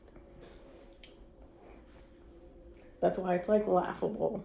Oh, you think you're gonna confuse me? You think you can gaslight me? You're an amateur. You're a fucking amateur. This works for everybody else around you. It's not working for me, and I'm gonna continue to call you out on your bullshit until the day the cows come home. What do I have to lose? I already have no fucking family. What the fuck do I have to lose by calling you out?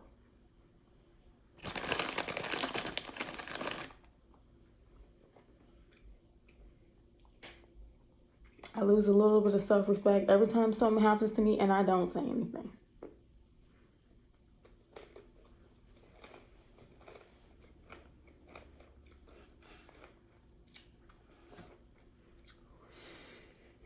But I don't know, y'all. It's lonely in here. I need some food. I don't know.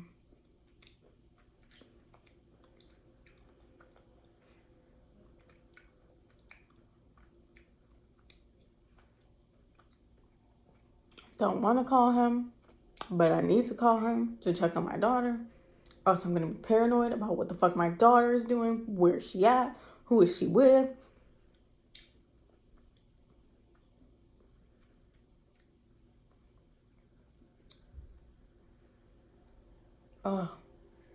I swear to you, sometimes I just think about taking a long ass walk and just not stop walking.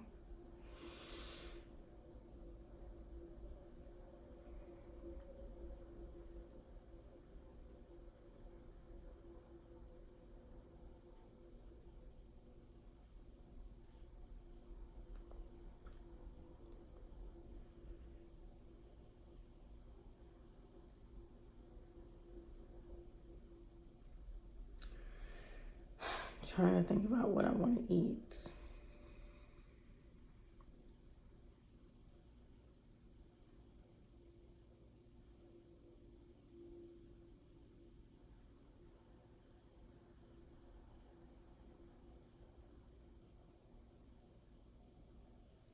I don't know.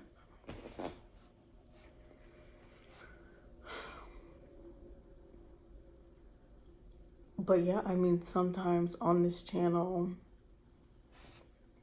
I still want to do videos like this just for all the moms out there, for everybody who's in a situation like I was prior to getting pregnant, or you find yourself pregnant and you're in the midst of a situation like I was. This is to tell you, okay, even if y'all do get married, this is where you could end up. I don't know. I don't know. I don't know. I want to help other people while also helping myself, because I feel like talking through a lot of the stuff that I've talked through on this channel, I feel like it's kind of helped me come to some kind of consensus about it. Even though I've talked about all of these things so many times, it just feels like, wow, like when I get comments like, oh my gosh, like I've been through the same thing, or oh my gosh, like that sounds like this, and that, and these people do this kind of thing, and it's not about you, it's about them. It just feels comforting, especially when you're surrounded by people like this who are constantly, I don't know, just telling you stuff. It just feels like I'm being told that stuff's not actually happening, that nothing's actually going wrong. Even though we're talking about deaths in the family, we're talking about severe trauma, we're talking about being left as a single mom, we're talking about we're talking about homelessness. We're talking about so many insane things. But when it comes to me, it's just played off. And I guess that's just like me shouting out to like society and like the reality of some of this stuff. Some of the issues that people are so up in arms about. This is the reality. Like when someone in your family is facing it, or somebody close to you is facing it, they don't care.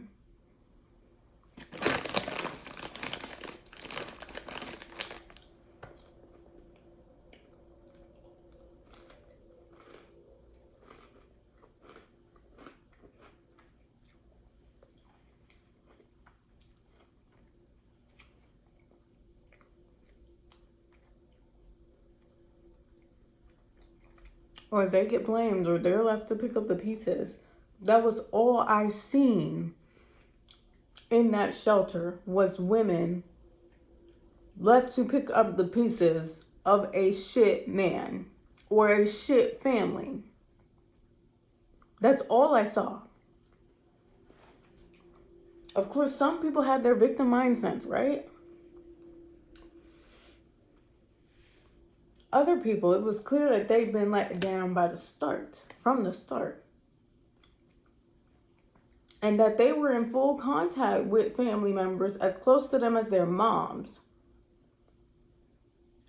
who still was somehow not able to help them.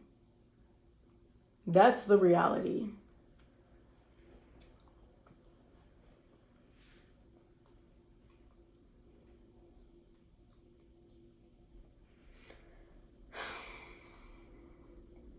I don't know.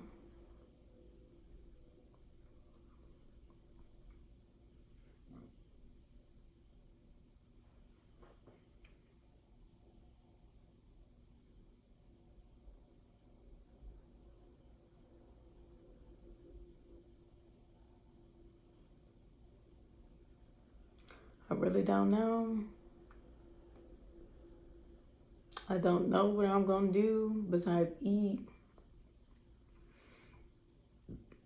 I have nobody to talk to. This is a great situation to be in. No one to get advice from except a fucking AI chatbot these days. So everybody who's like, don't use Chat GPT as therapy, get an actual therapist. What do you have to say about a situation like this where somebody's been in therapy, therapy has done all that it can do, now somebody's just in fucked up situations and they have nobody to listen, nobody to genuinely listen without having to fucking pay them.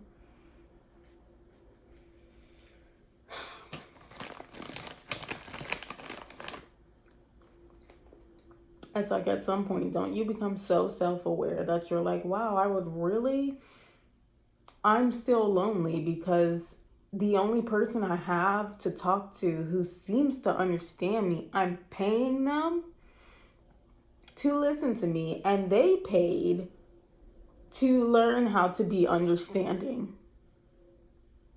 But yet somehow that's worse than talking to an AI. Be for real.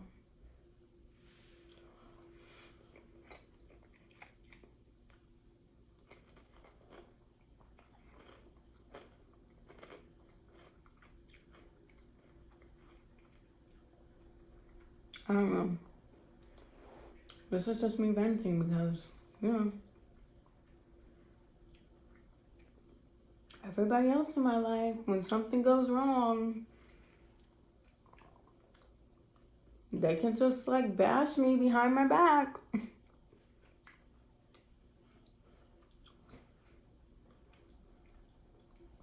I have no one.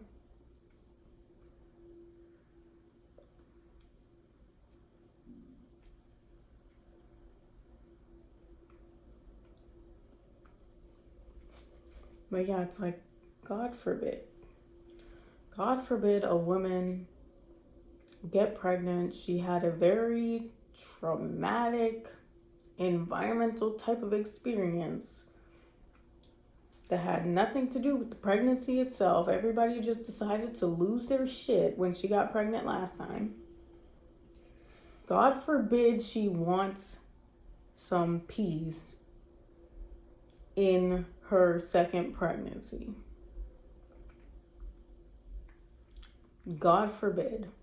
God forbid she don't want to work if she don't have to. And she can still support herself and get her bills paid and take care of her daughter.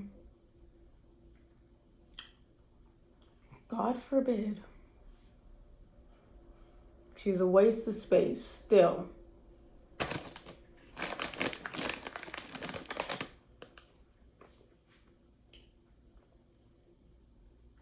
God forbid she want her husband, who's been cheating on her the entirety of their relationship, on and off again, constantly. God forbid she get mad that he's let some other girl say hi to him and ignore her now that she's his wife.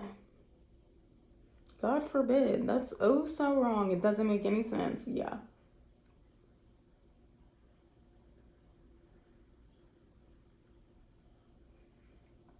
Even without the whole cheating aspect, it's still wrong.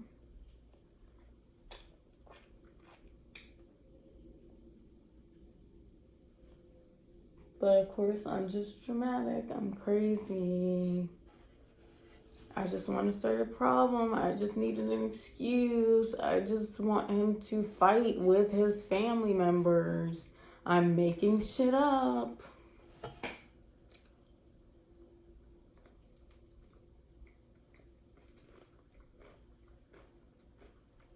I'm a true narcissist, because that's what narcissists do. Yeah, they start arguments over nothing and ruin important events just so they can leave and go like cheat. That's what he's accusing me of. Okay. Little does he know, I'm just fucking venting my pathetic life online and the pathetic situations I find myself in online. That's what I'm doing after I leave. Not going out partying, cheating like him.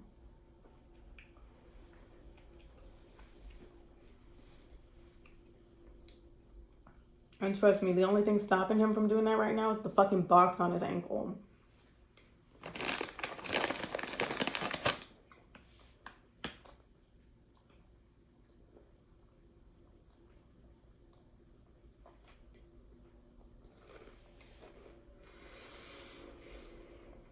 Well, this is another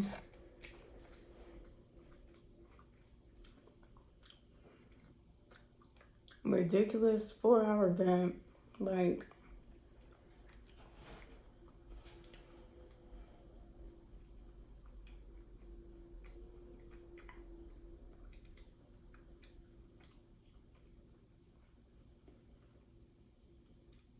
what is the point?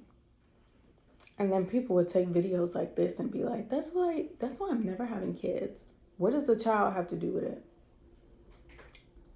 What do the children have to do with this, being treated like this? This is grown adults choosing to disrespect another grown adult, downgrade her,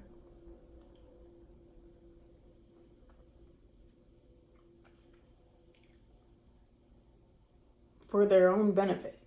That's been happening for ages, whether you have a child or not.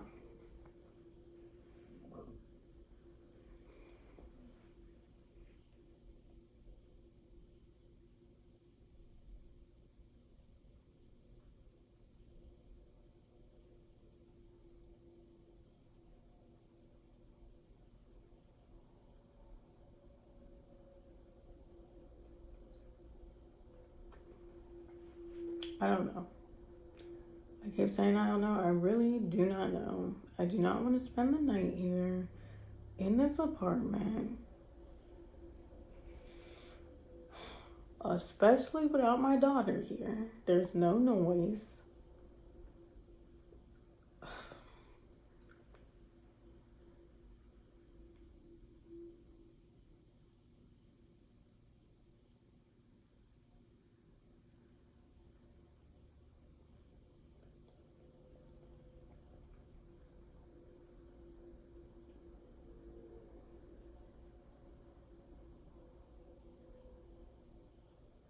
I don't know. I'll probably just make like tons of videos because why not?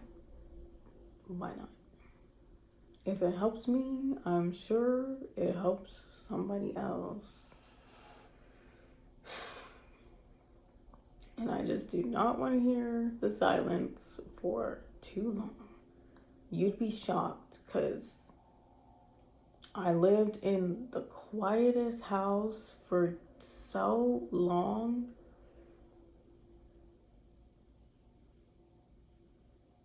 I was in quiet for so long when both my parents were working. And I hated it. Well, I loved it.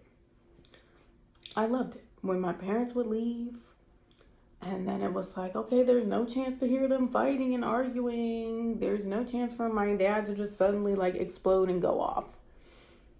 Like, silence gave me relief for my entire life up until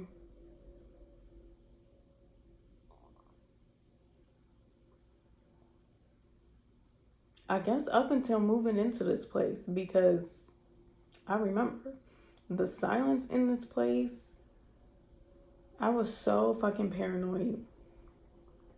Probably talk about it in a different video. So paranoid. I could not sleep at night. And when I would get to sleep, I would wake up swinging, thinking that the fan was someone or something standing over me about to hurt me. And I would wake up swinging.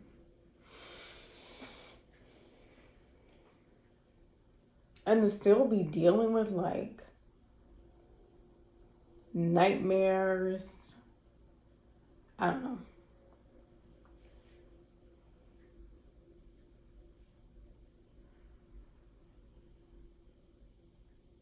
It's a great day when you have to decide between trauma symptoms, exacerbating them, or like sleeping next to somebody who just let a rando disrespect her. Not necessarily rando, but someone who they know, just ignore her. Know of. It doesn't matter. You know what I mean?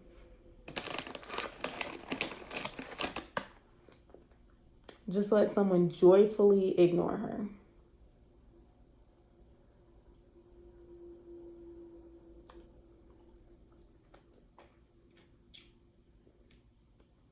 And then think you're gonna blame me for it, insinuate that I have done something rude or not spoken to this person,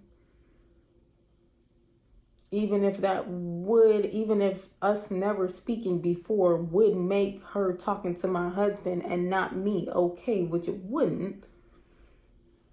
But then you expect that you're gonna leave me with our daughter to take care of our daughter all day after you just showed that you clearly don't care.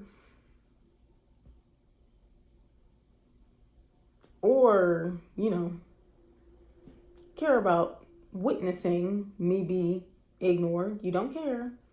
But you think you're gonna disappear, go off to work, and leave me to take care of our daughter right afterwards?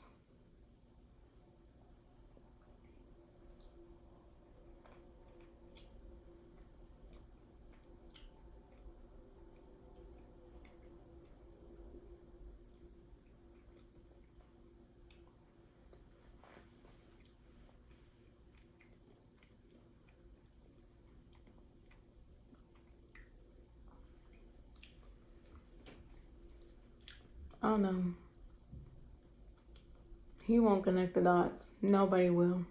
He'll sit there and blame me.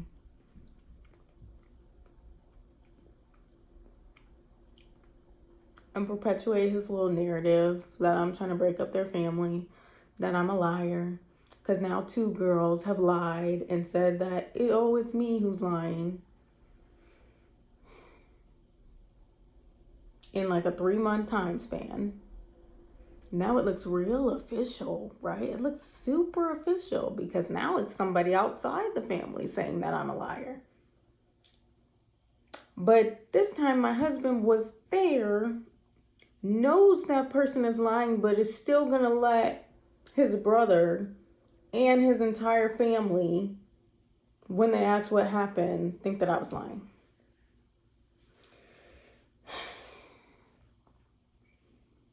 Okay. But I'm supposed to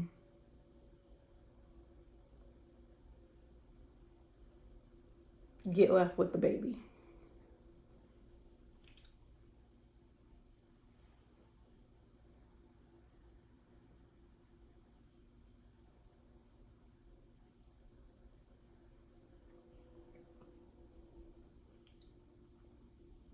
And I'm pissed off because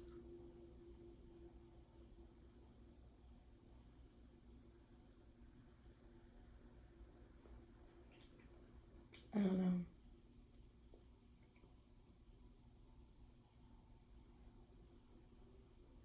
I'm pissed off because I miss my daughter. I want her here. She is the only freaking solace in this whole crazy thing that my life has become recently.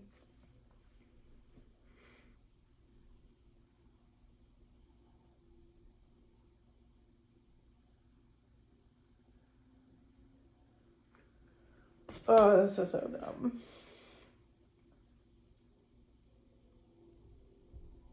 Literally the only reason why I fucking get up in the morning, the only reason why I have my stupid little Finch app and why I've been like, oh, you gotta get on your routines. The only reason I started drinking coffee so I can have energy to like get things done and really care about getting things done and being productive and getting on my shit so I can take care of her and my son. And it just pisses me off. I'm watching people who don't care about my daughter. I don't know. I don't want to get into it. They can all care about my daughter, but you don't care about her like I do.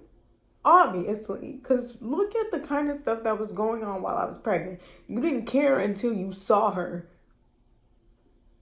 And I feel like the same shit is going on with baby number 2. Like, you don't care until you see him.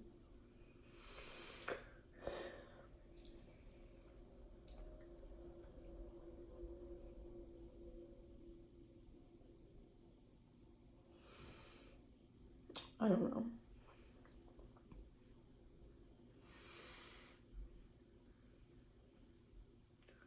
When it's like, oh, the only thing after getting pregnant, like the only thing you care about is like your babies. And then people are sitting here just left and right, just trying to produce this narrative, just everybody, this whole narrative that you don't take care of your daughter, that you don't care, that you're selfish, that you're trying to separate her from her family, that you need her taken away. All this stuff that my siblings, up to his siblings, up to him, are just trying to just do. I don't understand it.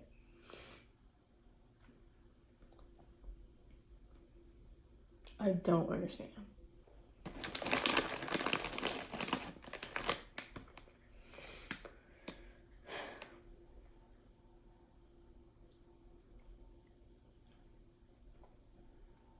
And then today he said something to the effect of like, oh, everything's about you. Something to that extent.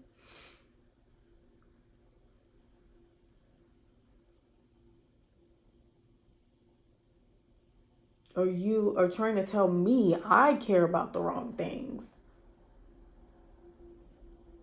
Every time I have an issue with him, suddenly I care about the wrong things and my priorities are messed up.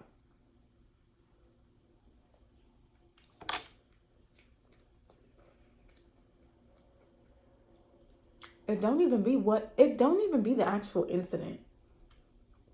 It's what he says after the incident.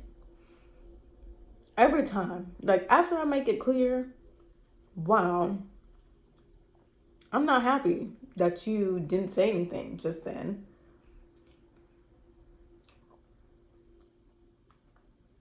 Every time he has to dismiss me, he has to blame me, he has to go straight into all this nonsense where it turns into a whole different issue.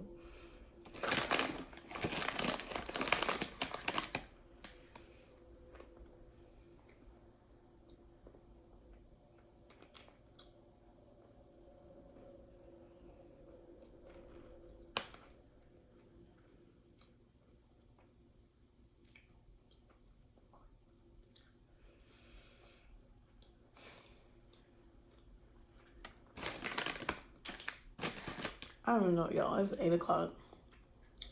I just want to order me some food. I'm cold. This freaking back room is cold. I turned all the other heaters on. Everywhere else be warm, but I keep this door closed because I'm never in here.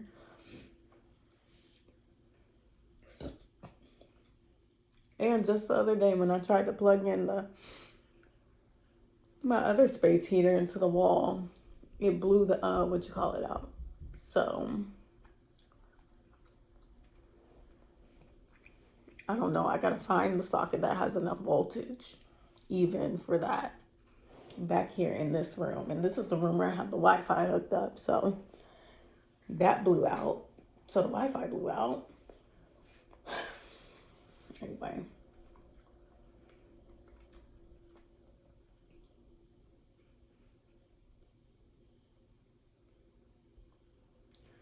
But I don't know. Surely I'll film another video after I just like relax, doom scroll a little bit,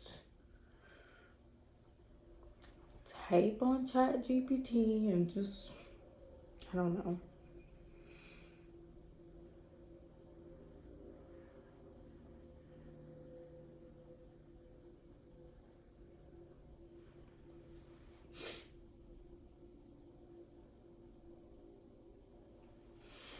I don't know.